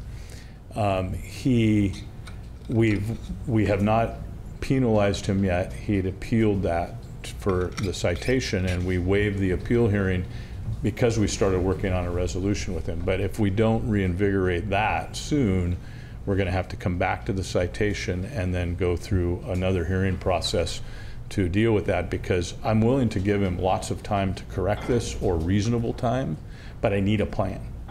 And if he's working towards that, then we wouldn't have ever had to get to the citation to begin with. So that, but as far as how it looks, a lot of things have been moved. These vehicles are still fairly stacked up from the last picture that I saw, and there has been quite a lot of solid waste removed, but there's still a lot more to do because these motorhomes and travel trailers are full to from floor to ceiling with garbage and materials that need to be hauled to the refuse facility. So a couple questions for you. Then, if they're filled with garbage, do you have to take all that out and then Correct. tear down the trailers so that you don't mix Correct, the kinds? because the dismantler can only take the frame and running gear of the vehicle to dismantle as a vehicle. If the dismantler took that, then Mr. Exum would have to pay the dismantler to do that. And the dismantler told me, I talked personally with him, he could not load and haul those as they are across Highway 20 without throwing garbage from Fort Bragg to Willits. And so he wasn't willing to do that. But what we did work out an agreement is that we would allow on a one-time basis for Mr. Exum to tear these vehicles down to the core vehicle part that's required by the vehicle code to be run through a dismantler and treat that as garbage, because that's what the dismantler does. We're walking a tightrope here because in California, in order to dismantle vehicles, you need a dismantler's license from the state. Of course, Mr. Exum doesn't have that. It would cost a lot of money to have the dismantler come on site. This isn't zoned properly for auto dismantling.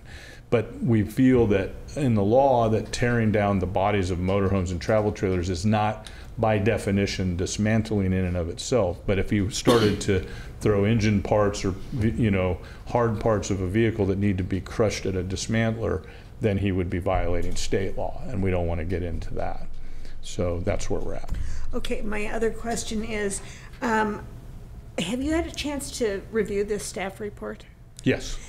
You know, the management plan that Ms. Cherry has outlined in her report, is that a place where the waste management could be an element of that plan, or are you talking about a totally separate plan?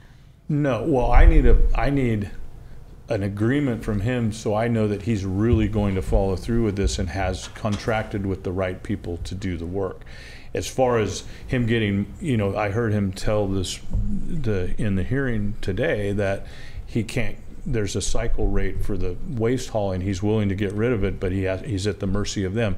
Sarah has stepped in between him and them and worked out some possible solutions to accelerate this.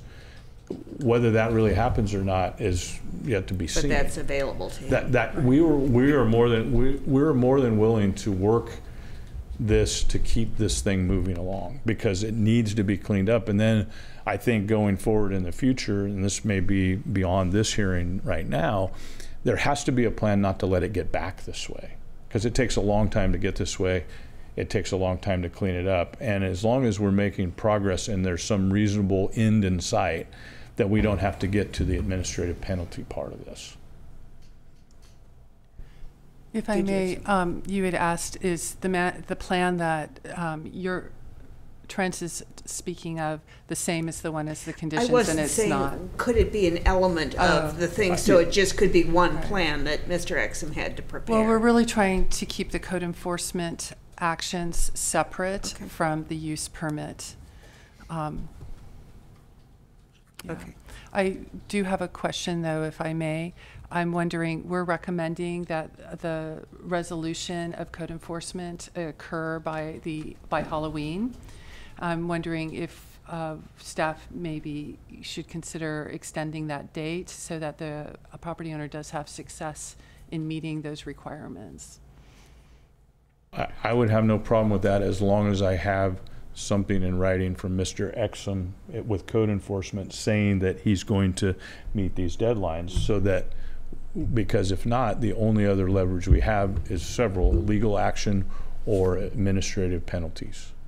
And I agree, we would love to avoid that if we could. Right, but I don't know that that needs to go into the conditions for the use permit, because those, irregardless of the use permit, I need those things. Otherwise, it's going to get, he's got some other issues with the state still, and they have a notice of violation. Air quality has a notice of violation. There's a number of things happening here that could be punitive, although they should be somehow connected to how he's using the property. That may be way downstream, depending on what happens here to get this mess cleaned up. So if we were to extend the deadline, what do you think would be a reasonable time? Well, my deadline is going to be dependent for punitive action based on him showing me that in good faith that he's actually. Let me answer that. Wait, excuse me, we have someone else speaking. Until I see that, I'm not confident, as we do this all, I mean, we do this all over the county, and this is always a struggle to get reasonableness. So the deadline, as far as whatever you guys do with the use permit, I'm less concerned with, unless it's directly tied to some deadline that I'm setting, if that answers your question. Is any of the work that you're requiring weather related? Would it be more difficult to perform in wet weather? Possibly. That's why I wish that, 4 months ago when we started talking about this, it had already been done. But right. We've had pretty good season so far, and this could all be cleaned up. It's just a matter of cost and doing it. And I had one other question. Sure. On the site map, are the two places that you're concerned with both within the limits of the approved camping area? No. They're not. They're outside of those limits. Right. It's just we care about the whole property, Right. not just the designated camping area. Okay. If I may also add, the use permit is applied to the entire property and not just the improved areas of the property. What is the second site of concern with regard to improperly disposed of waste? I probably do. I just wouldn't know that I do.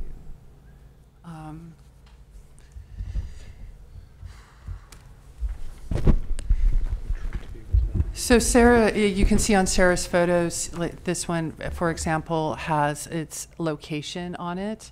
And so I am assuming that the other one is similar in having its location. I just don't know exactly which photo that would be. I'm happy to go through more photos if you'd like. I think this might be, there were several sites when I was at the site, which was in late May, there were several areas where there were clear burn piles, and this might be one of the burn piles that I observed. I probably saw 4 burn piles. I also observed approximately a dozen propane tanks the size that you see when you have a, what do you call it, a barbecue, the smaller size tank, stacked with the valves open so that they were releasing the propane.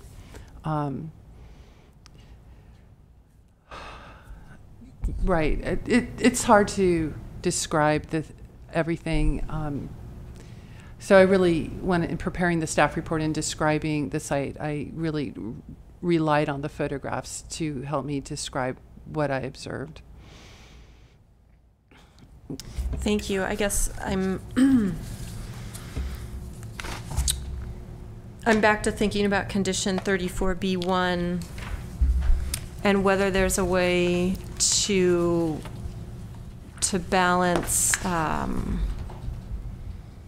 this issue of the applicant being responsible for anything that could possibly be found anywhere on the property and those things that they may be directly responsible for, which is why I was asking about the locations of these 2 sites.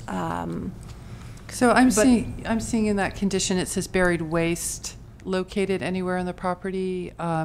So historical, cultural artifacts, I don't think would be categorized as waste. Okay. I think that environmental health has a solid concept on what waste is. Okay. It's solid waste. And Sarah is very capable of distinguishing that and working with the property owner on the meaning of that. Is that accurate, do you think? Okay. Marlena Dooley, Environmental Health. I had spoken with Sarah and I got a rundown from her in writing this week because I knew I'd be here and she couldn't. She is very much focused, and I should say for the record, she stated that Mr. Exum has had 6 large dumpsters full and removed from the site, and that he has a schedule for another one to be delivered next week and hauled off the following week, so she's aware of that plan. She has been talking with Solid Waste about the issue of how quickly they can turn them around, and they're trying to iron out their scheduling. They can't do it the next day. They need at least a week's notice to start getting these dumpsters on site and picked up, so she's trying to iron out that part of their schedule to help Mr. Exum, and she does acknowledge that much of the waste has been removed with more to go.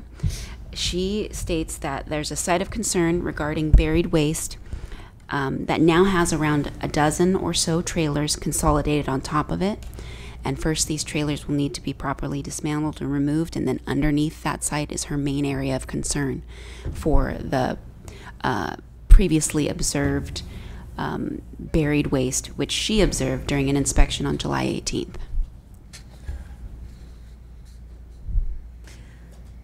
Okay.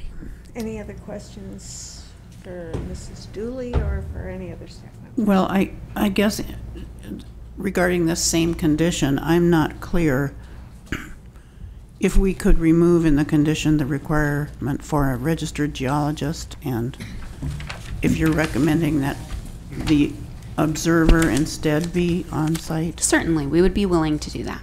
And does your department have ground penetrating radar? We do not.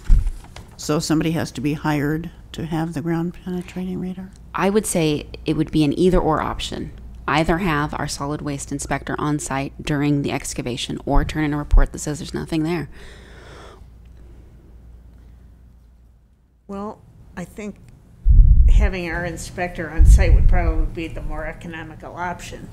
And I think would serve us well. Yeah. Yeah. And it sounds like familiar with the site. Right. Okay, so I could agree to that condition changing. What condition number was that? 34B1 or I.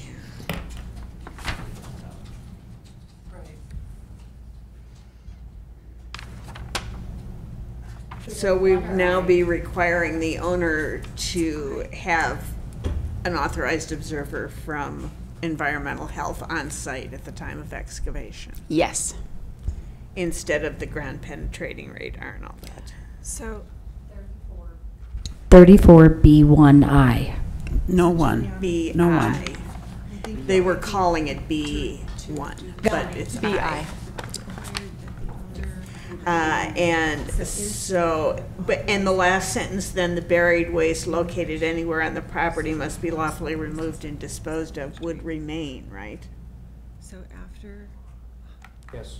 I'm comfortable with that, given the distinction that it sounds like staff is making. Yeah. On site. We could call it current buried waste, I guess. Or a report from an authorized or from a registered geologist. Let me recall the owner, inspector on site, or a report of a registered geologist. Let's see. So don't, go ahead.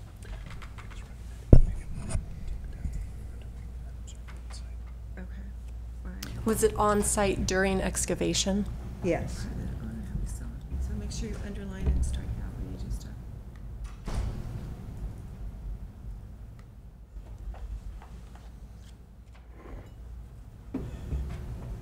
We also want to insert a depth.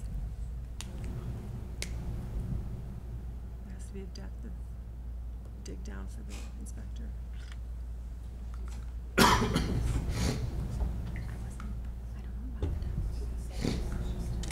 Satisfaction. Okay.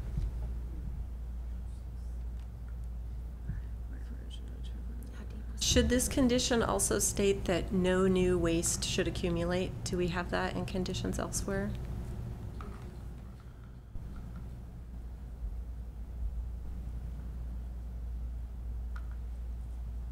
No, wait, finish the one you're working on. Yeah. Stay with that one. Okay, require that the owner have a solid waste inspector on site during the excavation or submit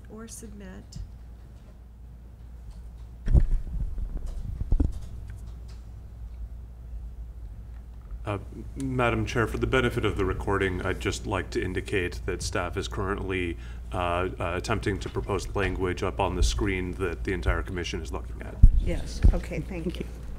So we want to Am I always supposed to do that? a caption about how far. Sorry, Am I always supposed to do that? I'm just being overly cautious. So at the end of that paragraph, at that point, we need to put in, insert the depth of excavation. Okay. Yes. If you find something at 12, Right. then you want to keep going. Let's see. Somewhere it should be to the depth of the.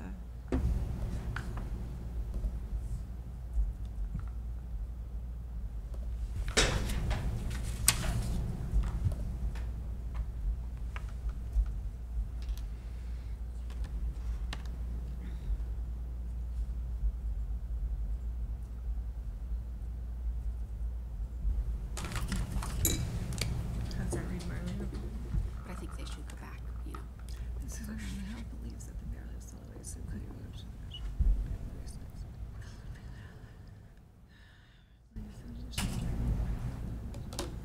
is required that the owner excavate to a depth to the satisfaction of the solid waste inspector. So the depth of the satisfaction of the solid waste inspector. Doesn't feel like two things happening. It is, they're typing like crazy there. Yeah, right. I think they're debating some of the typing. We could recess if you want. It's crazy, but that's probably as good as good. Would you like us to give you 5 minutes and just take a break here? Let's leave it at that and go on to the next Oh, request okay. for, and we'll come back to that. We'll take a break and kind of finish it up before we. We can see all the Yeah. ones we need to take a break for. Okay. So I think Commissioner Purnell, you were, what was it, no additional? Yeah, I just want us to keep making forward progress, that if waste is leaving the property, no new waste shall accumulate, and it could be 36, or perhaps it could be combined in the condition you were just working on, wherever you feel it's best. Okay,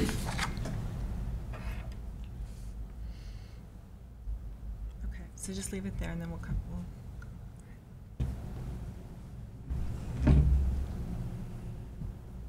So we're good if anyone. And Mr. Taylor had said something about wanting to see an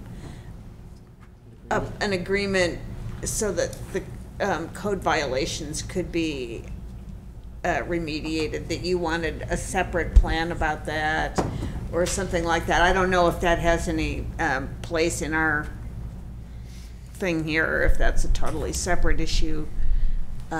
Do we need to have any condition that relates to? I think our conditions already address that. Their plan is separate, and he is addressing that through a separate process. Okay. All right, we're good I then. believe it's on. Is it on? It's on. Oh, I'm sorry. Did you hear that all right? Yes, and it's mainly just the dismantler agreement and stuff like that. And so I guess we don't need to do that. I just was trying to get everything.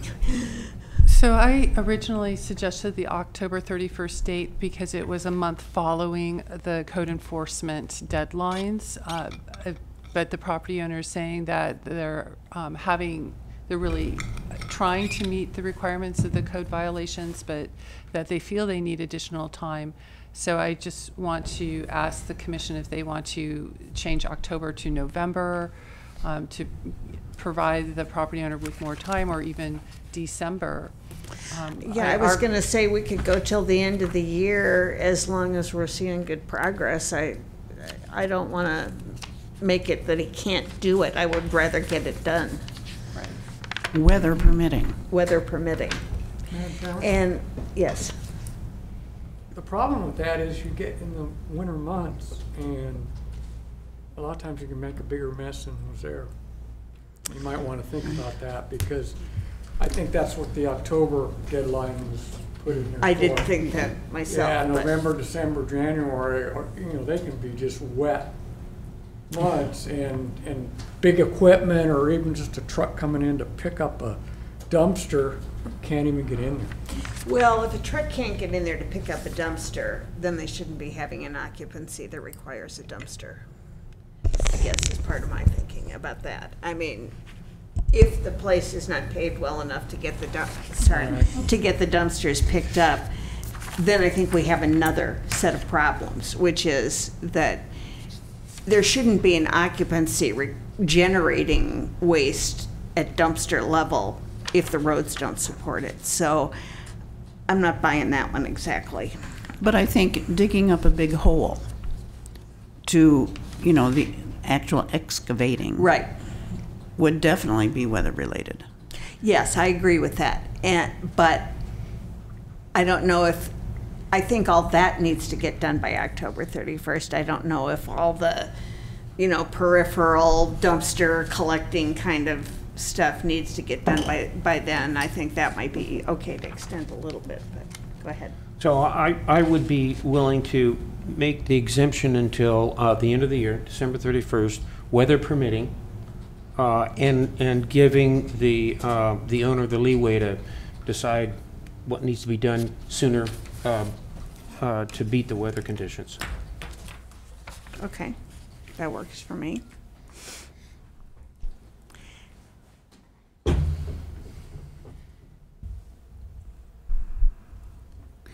So would we need, and I guess I'm asking Juliana, although she looks busy, would we need to, since the date is mentioned in so many conditions, we could change all of those dates till January 31st, except the ones that are weather related, and put a comment in And I'm not sure which ones those are right now. You do mean December 31st, not January. Oh, December 31st, yeah, okay. thanks. I think that might be hasty unless we go through them all, because it affects other departments who may be on their own deadlines. Right. So yeah, I mean, I don't think we can change the code enforcement. Exactly. I mean, I'm looking at the resolve violations section, condition 29, 30, 31, 32, 33. It all involves other departments, and I think we would need them. I would want to have them weigh in on that before we change those dates for them.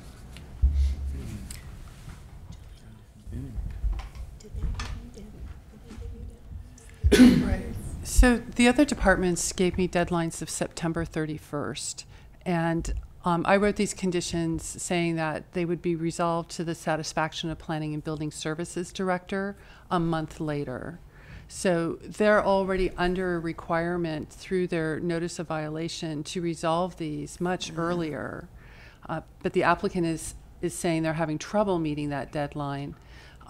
So it could be through their violation process that they work with Trent or Solid Waste to have those deadlines changed.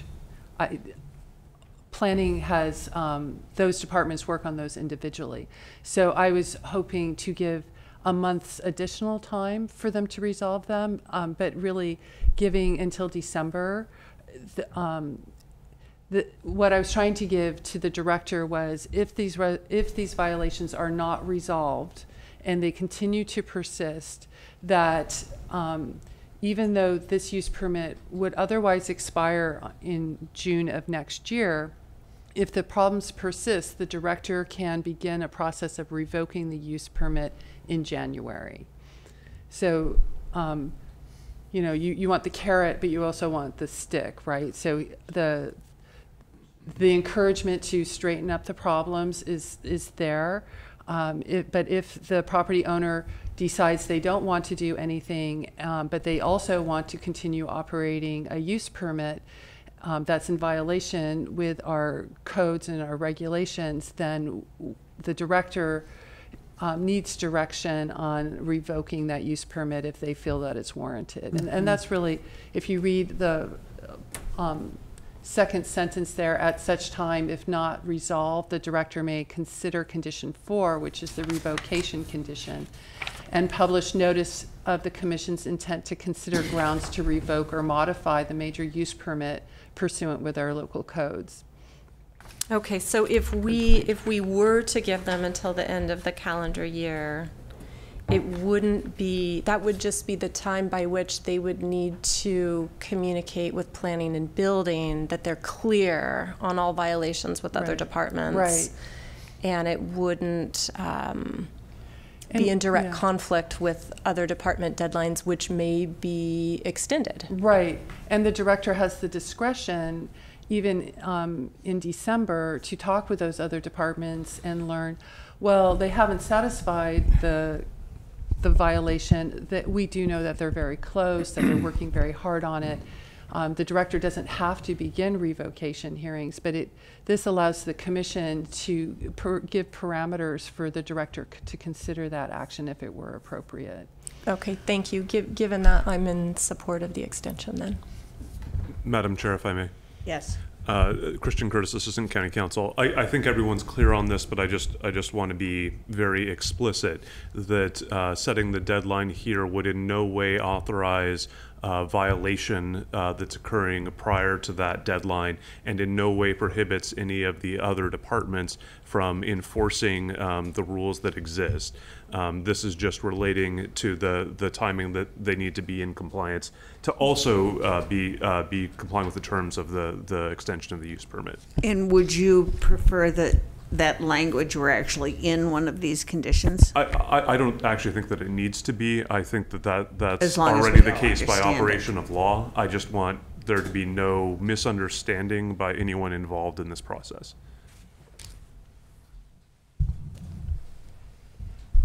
So you feel it would be okay to set the date as the end of December? I think that would be fine. And Mr. Exum would have to understand that that does not in any way change deadlines that he has with other government agencies. And then I'd like to go, if we could, to the fences issue. Okay. I think we're clear on the fences parallel to the road, but the fences in between the campsites. Of course, it does relate to the use of the property as full-time residences, because that's why the fences have been erected. But as difficult as it may be to have people have to be unable to remain in the campsite, I think it's important that it be sufficiently safe and have a healthy environment. And I think that what we do to encourage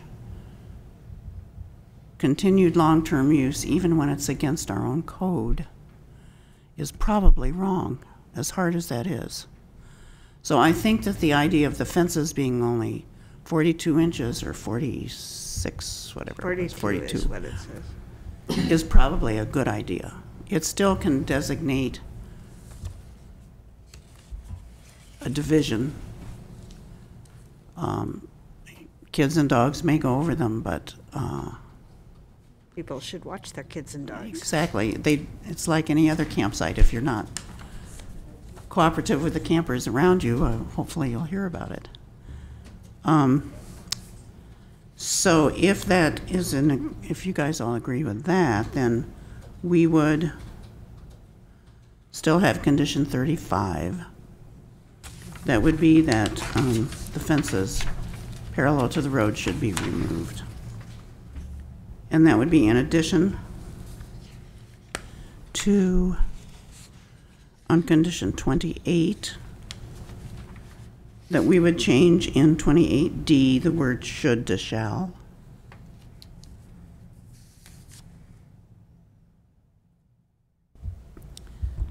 Staff understood 28D would be deleted. 28D would be deleted, okay, and it'll be its own special condition. Great. So then we would continue with E, which would then be D, and go through those, okay. So we'll be leaving E in there, even though it still relates to D?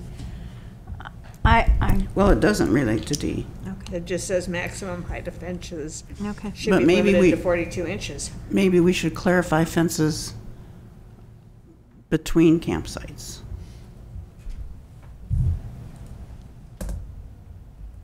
Or permitted fences between campsites. Permitted fences between campsites.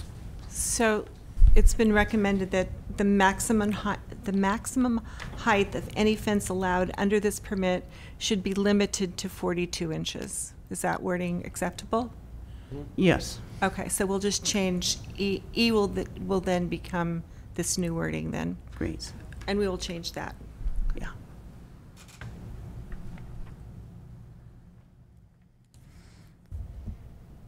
Anything more, Molly? Well, I know the applicant requested that we consider allowing for an exception, and we should discuss that. At this time, we do not have an exception noted per the request, so we could Exactly. not address that at this time. So it would be to just take that language out, but it's still in the code.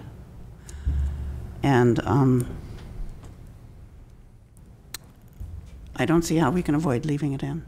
I think we have to. I'm sorry, I'm not sure. Are you talking what about do the you- 30-day Yes, maximum? yes. Yeah, I think we do have a process for applying to be some different kind of a venue, right? So he can ask for that, but campgrounds are not that. Right. And it might be a good thing to consider a mobile home park there. Yeah. You know, if really the long-term housing is what it's going to be, they should probably consider that. But I agree, I don't like mixing them. I just don't think that's right. Right.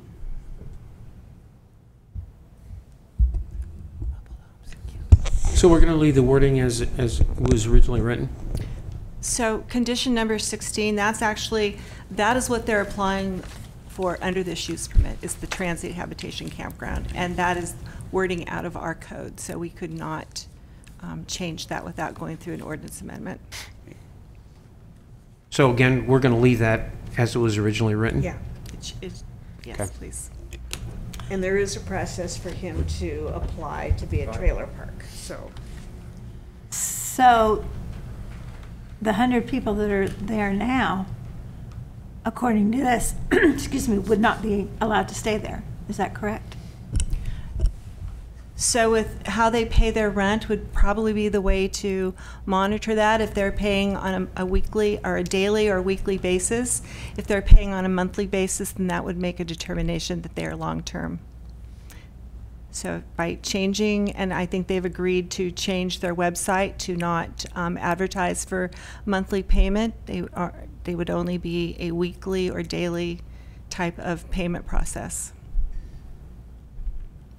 Confusing, I'm sorry. Okay. Are we ready for a motion? So can we take 5 minutes and do the conditions, and then we can And then go we back? can reread them Yes, into the please. record? Okay, 5 minutes. I don't know if I can eat a sandwich with 5 minutes. You that hungry? You can have a bowl here. I'm sorry. I-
little bit of a time constraint, so.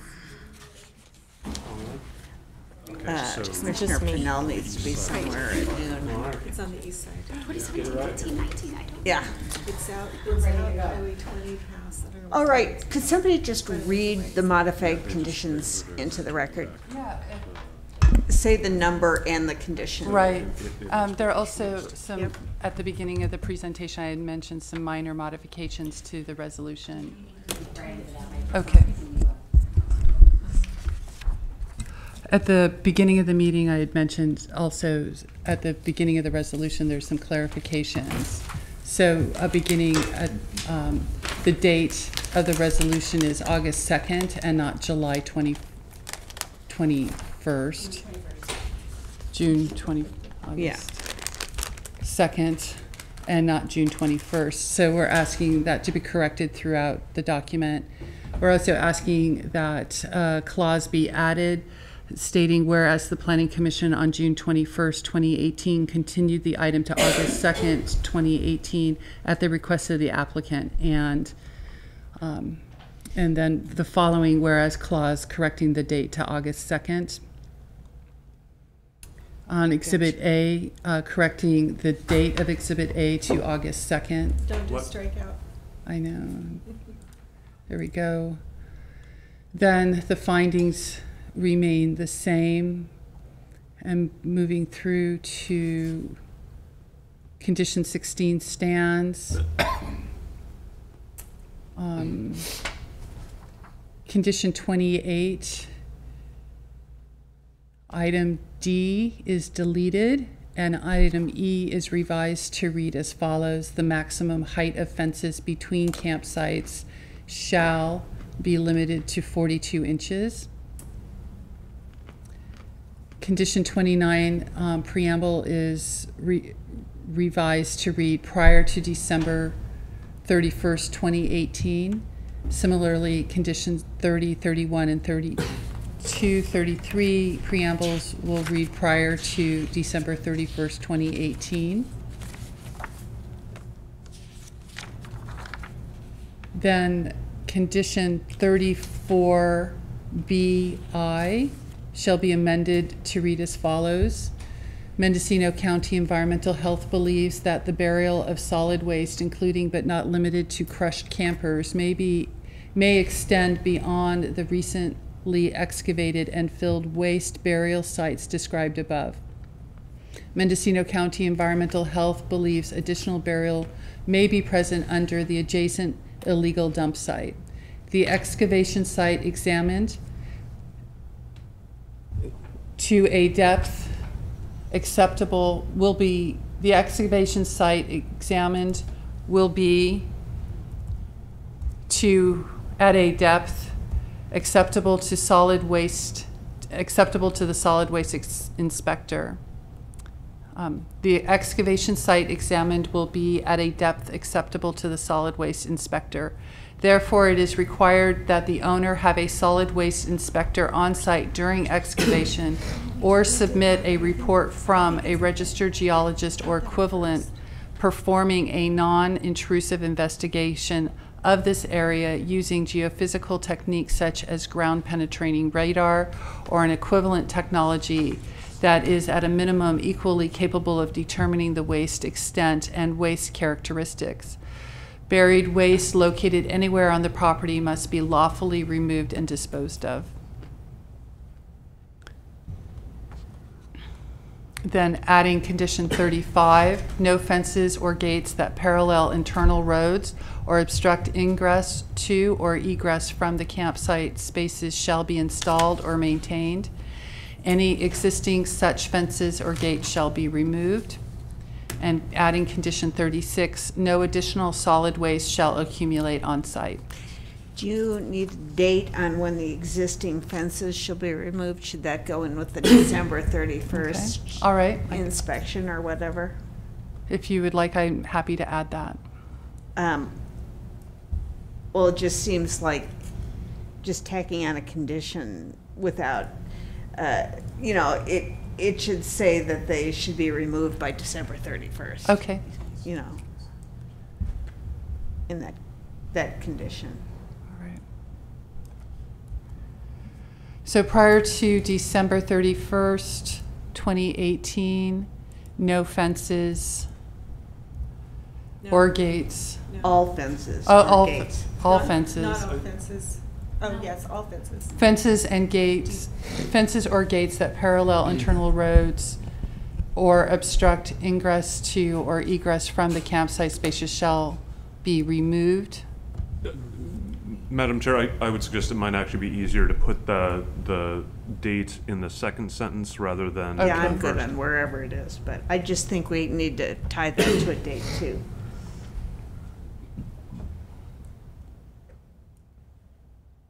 I was just thinking of tagging it on before the very last period.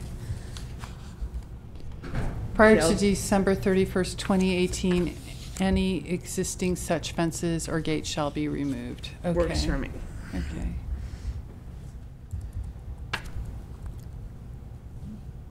I have a comment also. Did you have a comment? I do. When she's all finished. Could you go back to number 30? Where are we? Heck. Go. Where it says, and I guess I'm asking County Council maybe for an opinion on this, but it says Mendocino County Environmental Health believes, and there's two believes in there. I don't like that word.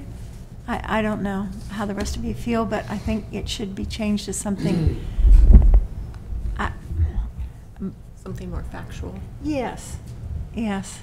I know it's wordsmithing, but just Well, I can think help the as belief. if we get rid of the beginning of that, we have a condition about when they have to do it and that they have to have an Well- inspector on site. We could get that first sentence completely gone, couldn't we? First two The one See with all where the it believes? says believes. Well, there's just, it's in the second sentence too. Okay, but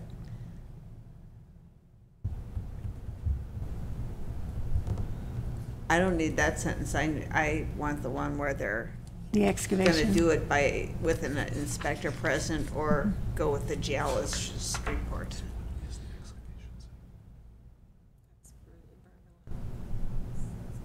It's specified right here.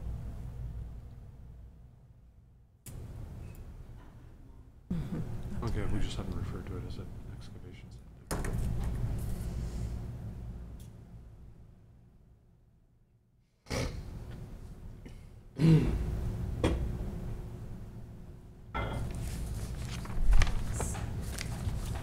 I guess that's an interpretation, and I'm not comfortable with an interpretation. I guess that's what I'm getting at.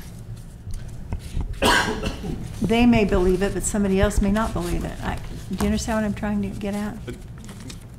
Madam Chair, if I may, I certainly understand that point. It may be prudent, particularly given the changes in the language, to strike out the first two sentences unless there's some function staff believes they need to be there for. Because I believe the initial intent of this under the draft that was provided was to have inspection in areas that were outside of the previously designated excavation sites. And as amended, I think the obligation is restricted to the excavation sites. And if staff thinks I'm misunderstanding the intent, I encourage them to correct me. But I believe that the change really sort of makes that preamble moot. Would you want to include it parenthetically? It's kind of weird. A moments when I'm thinking sufficient unto the day.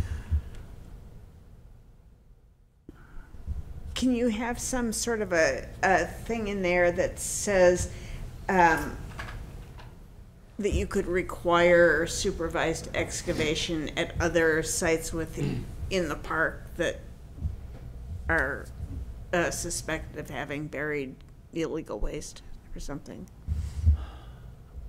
I mean, I don't want it to restrict it to those two sites if there are more sites.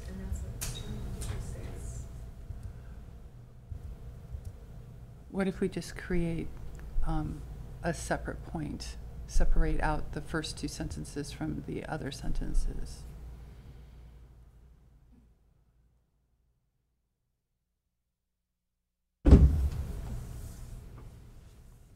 If you look at number three talks about other solid waste. Change beliefs to observe suspects. I don't know that that's anything. I guess if it did say Mendocino County Environmental Health observed, like it did in the other one, but maybe they didn't observe. So that beliefs is just, that's my problem. And I agree with you about that, actually. We are not doing this on people's beliefs. Right.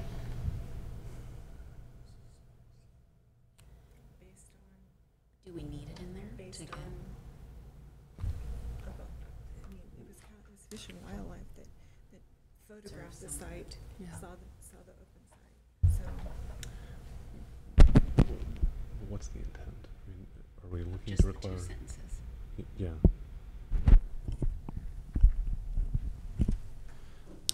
Is there any evidence that there might be other sites? I couldn't answer that. Does Trent possibly know? So, Can everybody speak into their microphones? Madam Chair, if I may. Yes. I think the issue here is really the question of whether it is the Commission's intent to require, as part of the use permit process, an inspection of areas outside of the designated sites to see if there's buried solid waste.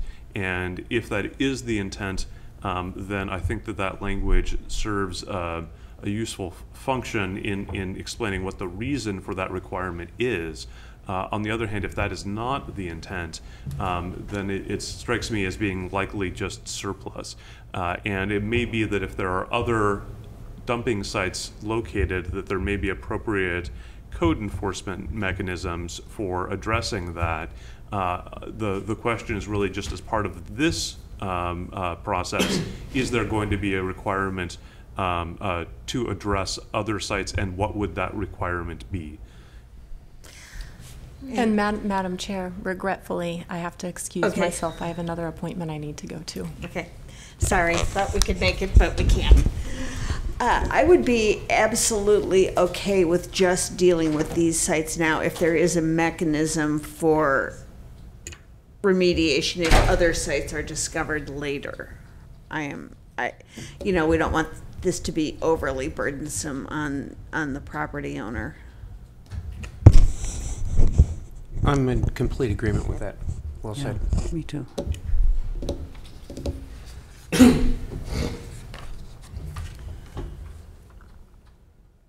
There are a couple of other dates that are mentioned, and I just think we ought to take a look at them and be sure if we want to change the October 31st or not. One is on the second page of the conditions of approval, and it's number 9 and number 10. The installation of additional leach field capacity and septic hookups and couplings shall be repaired. Yeah, I got them. I know. Is that already covered in extending the date in one of the other conditions, or should we change this as well? The date was selected because the property owner has made a commitment to do this by September 30th. Okay. So I think we should leave those. Yes. Especially the effluent part. Yes, I do too.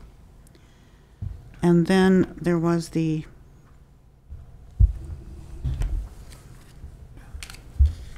improvement of adding gravel prior to October 31st. That's on the next page, number 20. And the second emergency exit and the abandoned vehicles being removed. I would be okay with the abandoned vehicles being in the December part because they've got a thing they've got to work out with the waste hauler. But the other two, 20 and 21. Yeah, it'd be important to get the gravel in before the rainy season.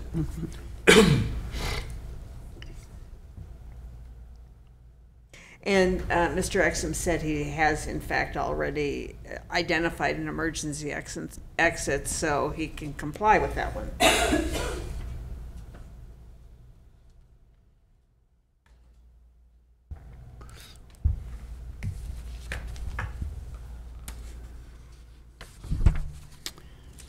And let's see.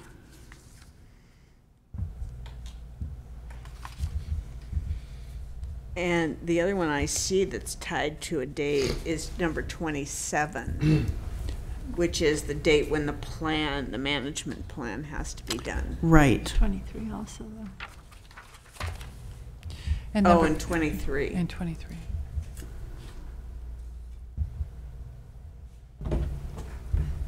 So How maybe does staff feel about the removal of permanent structures? That was to bring them into compliance with state regulations for their licensing. At the end of the year is just as acceptable as October. Give them some time on that one. Yeah. But what about the campground management plan? You still want that by October 31st, right? Okay, so we'll leave that.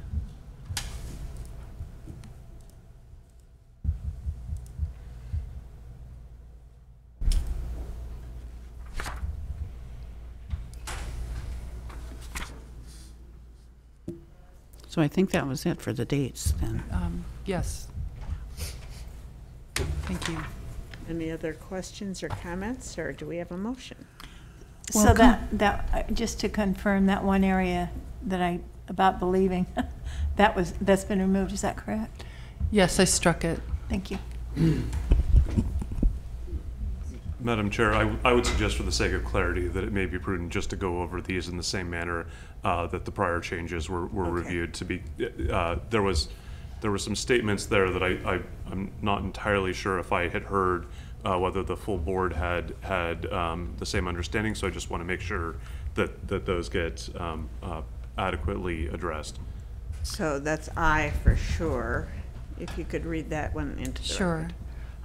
Item, let me see here, what number is it? 34BI would read, the excavation sites examined will be at a depth acceptable to the solid waste inspector. Therefore, it is required that the owner have a solid waste inspector on site during excavation or submit a report from a registered geologist or equivalent performing a non-intrusive investigation of this area using geophysical techniques such as ground penetrating radar or an equivalent technology that is at a minimum equally capable of determining the waste extent and waste characteristics. Buried waste located anywhere on the property must be lawfully removed and disposed of. I would recommend after registered geologist a comma, and then or equivalent comma. Okay. I think it reads a little bit better, a little clearer.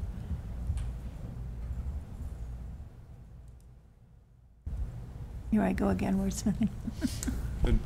Madam Chair, for the benefit of the record, I would just note that change is being made right now. Yes. All right. Do you want me to read other conditions that we amended with Just the the dates? changes, Okay. Yeah, just start at the beginning. All right. Beginning again. Just go through them again. All right, so if I may go over the changes to conditions again for the record. Sure.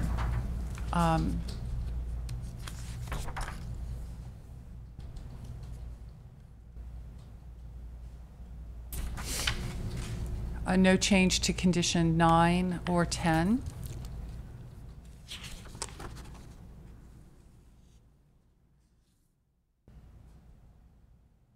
Condition 22, 23, 24, 22 and 23, the preamble will be changed to read prior to December 31st, 2018.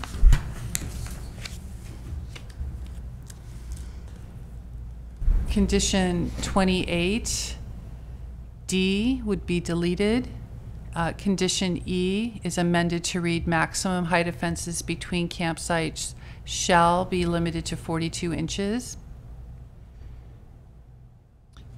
Conditions 29, 30, 31, 32, and 33, the preamble would be amended to read prior to December 31st, 2018.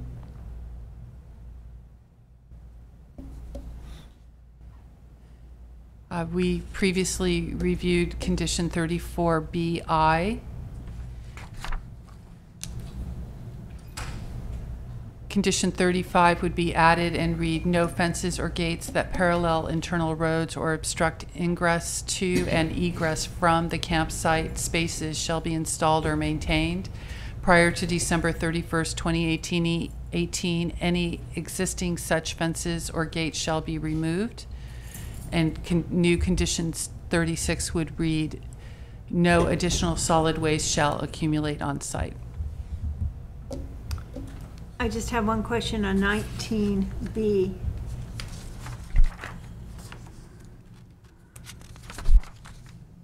Are we leaving that for October 31st for the abandoned vehicle removal? Thank you for catching that. I'd be happy to change that to December 31st. I agree with that. Because that relates to the waste hauler problem, right? Yeah, I think so.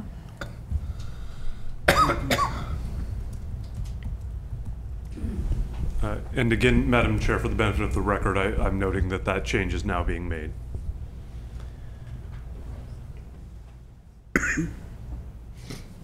The change would read, prior to December 31st, 2018, abandoned vehicles shall be removed from the property.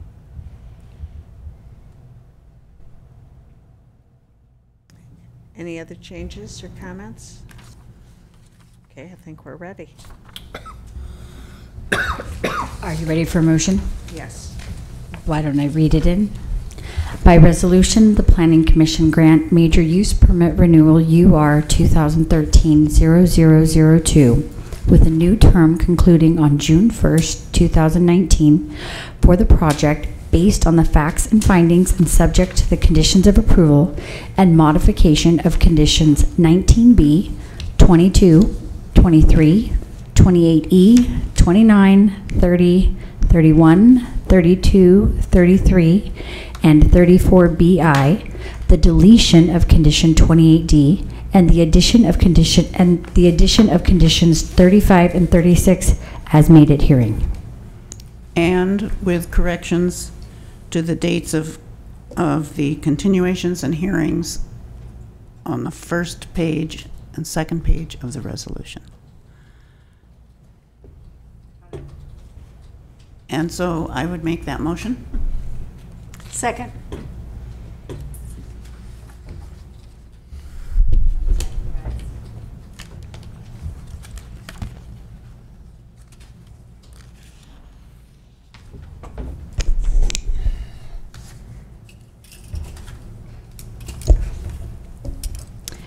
Commissioner Ogle. Yes. Commissioner Warner. Yes. Commissioner Howell. Yes. Commissioner Hall. Yes. Commissioner Nelson. Yes. Chair Holtkamp. Yes. Motion carries 6-0. Before everybody packs up, please remember that we have a few other items on our agenda. We have minutes. And we have First, we have the also nomination. the nomination and appointment of the land use, Airport Land Use Commission representative. Oh, no. Who makes that appointment? Who's doing it now? First, you're going to nominate. Well, that's who we're nominating. Okay.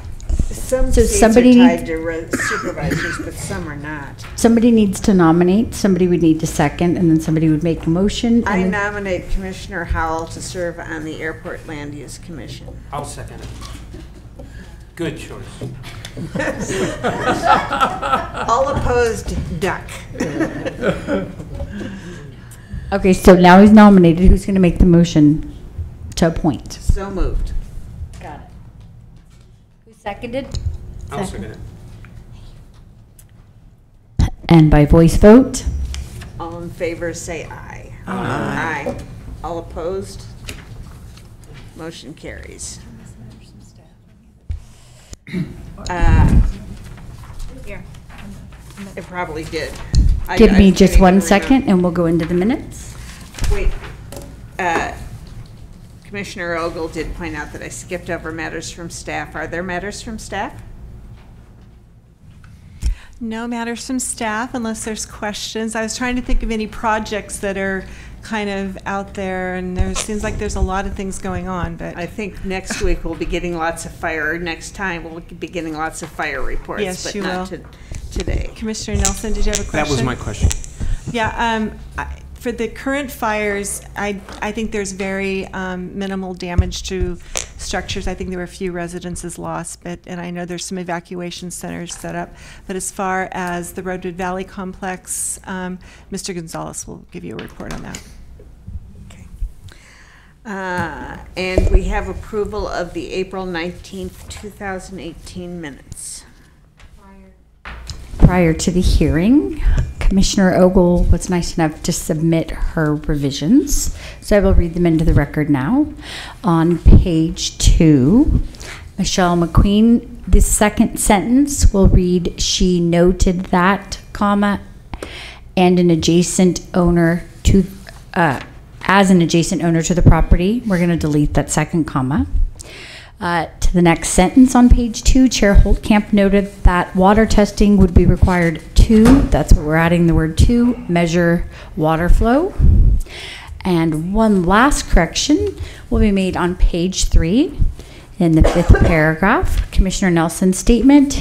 It will now read, Commissioner Nelson noted that he needed clarity.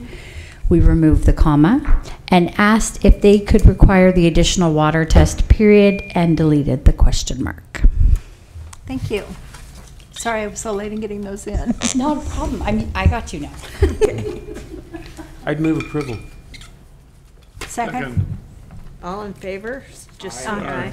I'll abstain since I was absent. Okay. And do we have, I did say matters from commission, but I just want to reinforce that if anybody has anything they need to get out. Okay, then let's have a motion to adjourn.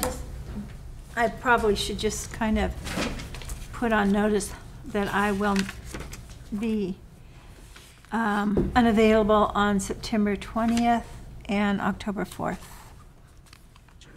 Hope you'll be having fun. It will be fun. I may miss September 20th. I'll see what I can do to not miss it since I know somebody else is. Commissioner And Ogle, in you any said case, September if 20th and October everybody 4th? who has to be gone could just make sure Victoria Correct. knows soon enough so we know if we have quorum. Got it. To adjourn. So September and October are always question marks for me because we're picking grapes. Down to bare quorums. That's right. So we got that. I move we adjourn. Second. All opposed, duck. Mary Lynn, do we need to meet now or? Can we right just, before? it'll only take a few minutes. No problem. Good job, Madam Chairman. Oh, that's right. So it's There it is. Did you take as much time as you did before? Oh, so much for the quick meeting. So Commissioner, real quick, at the next meeting, there is only one item on the agenda.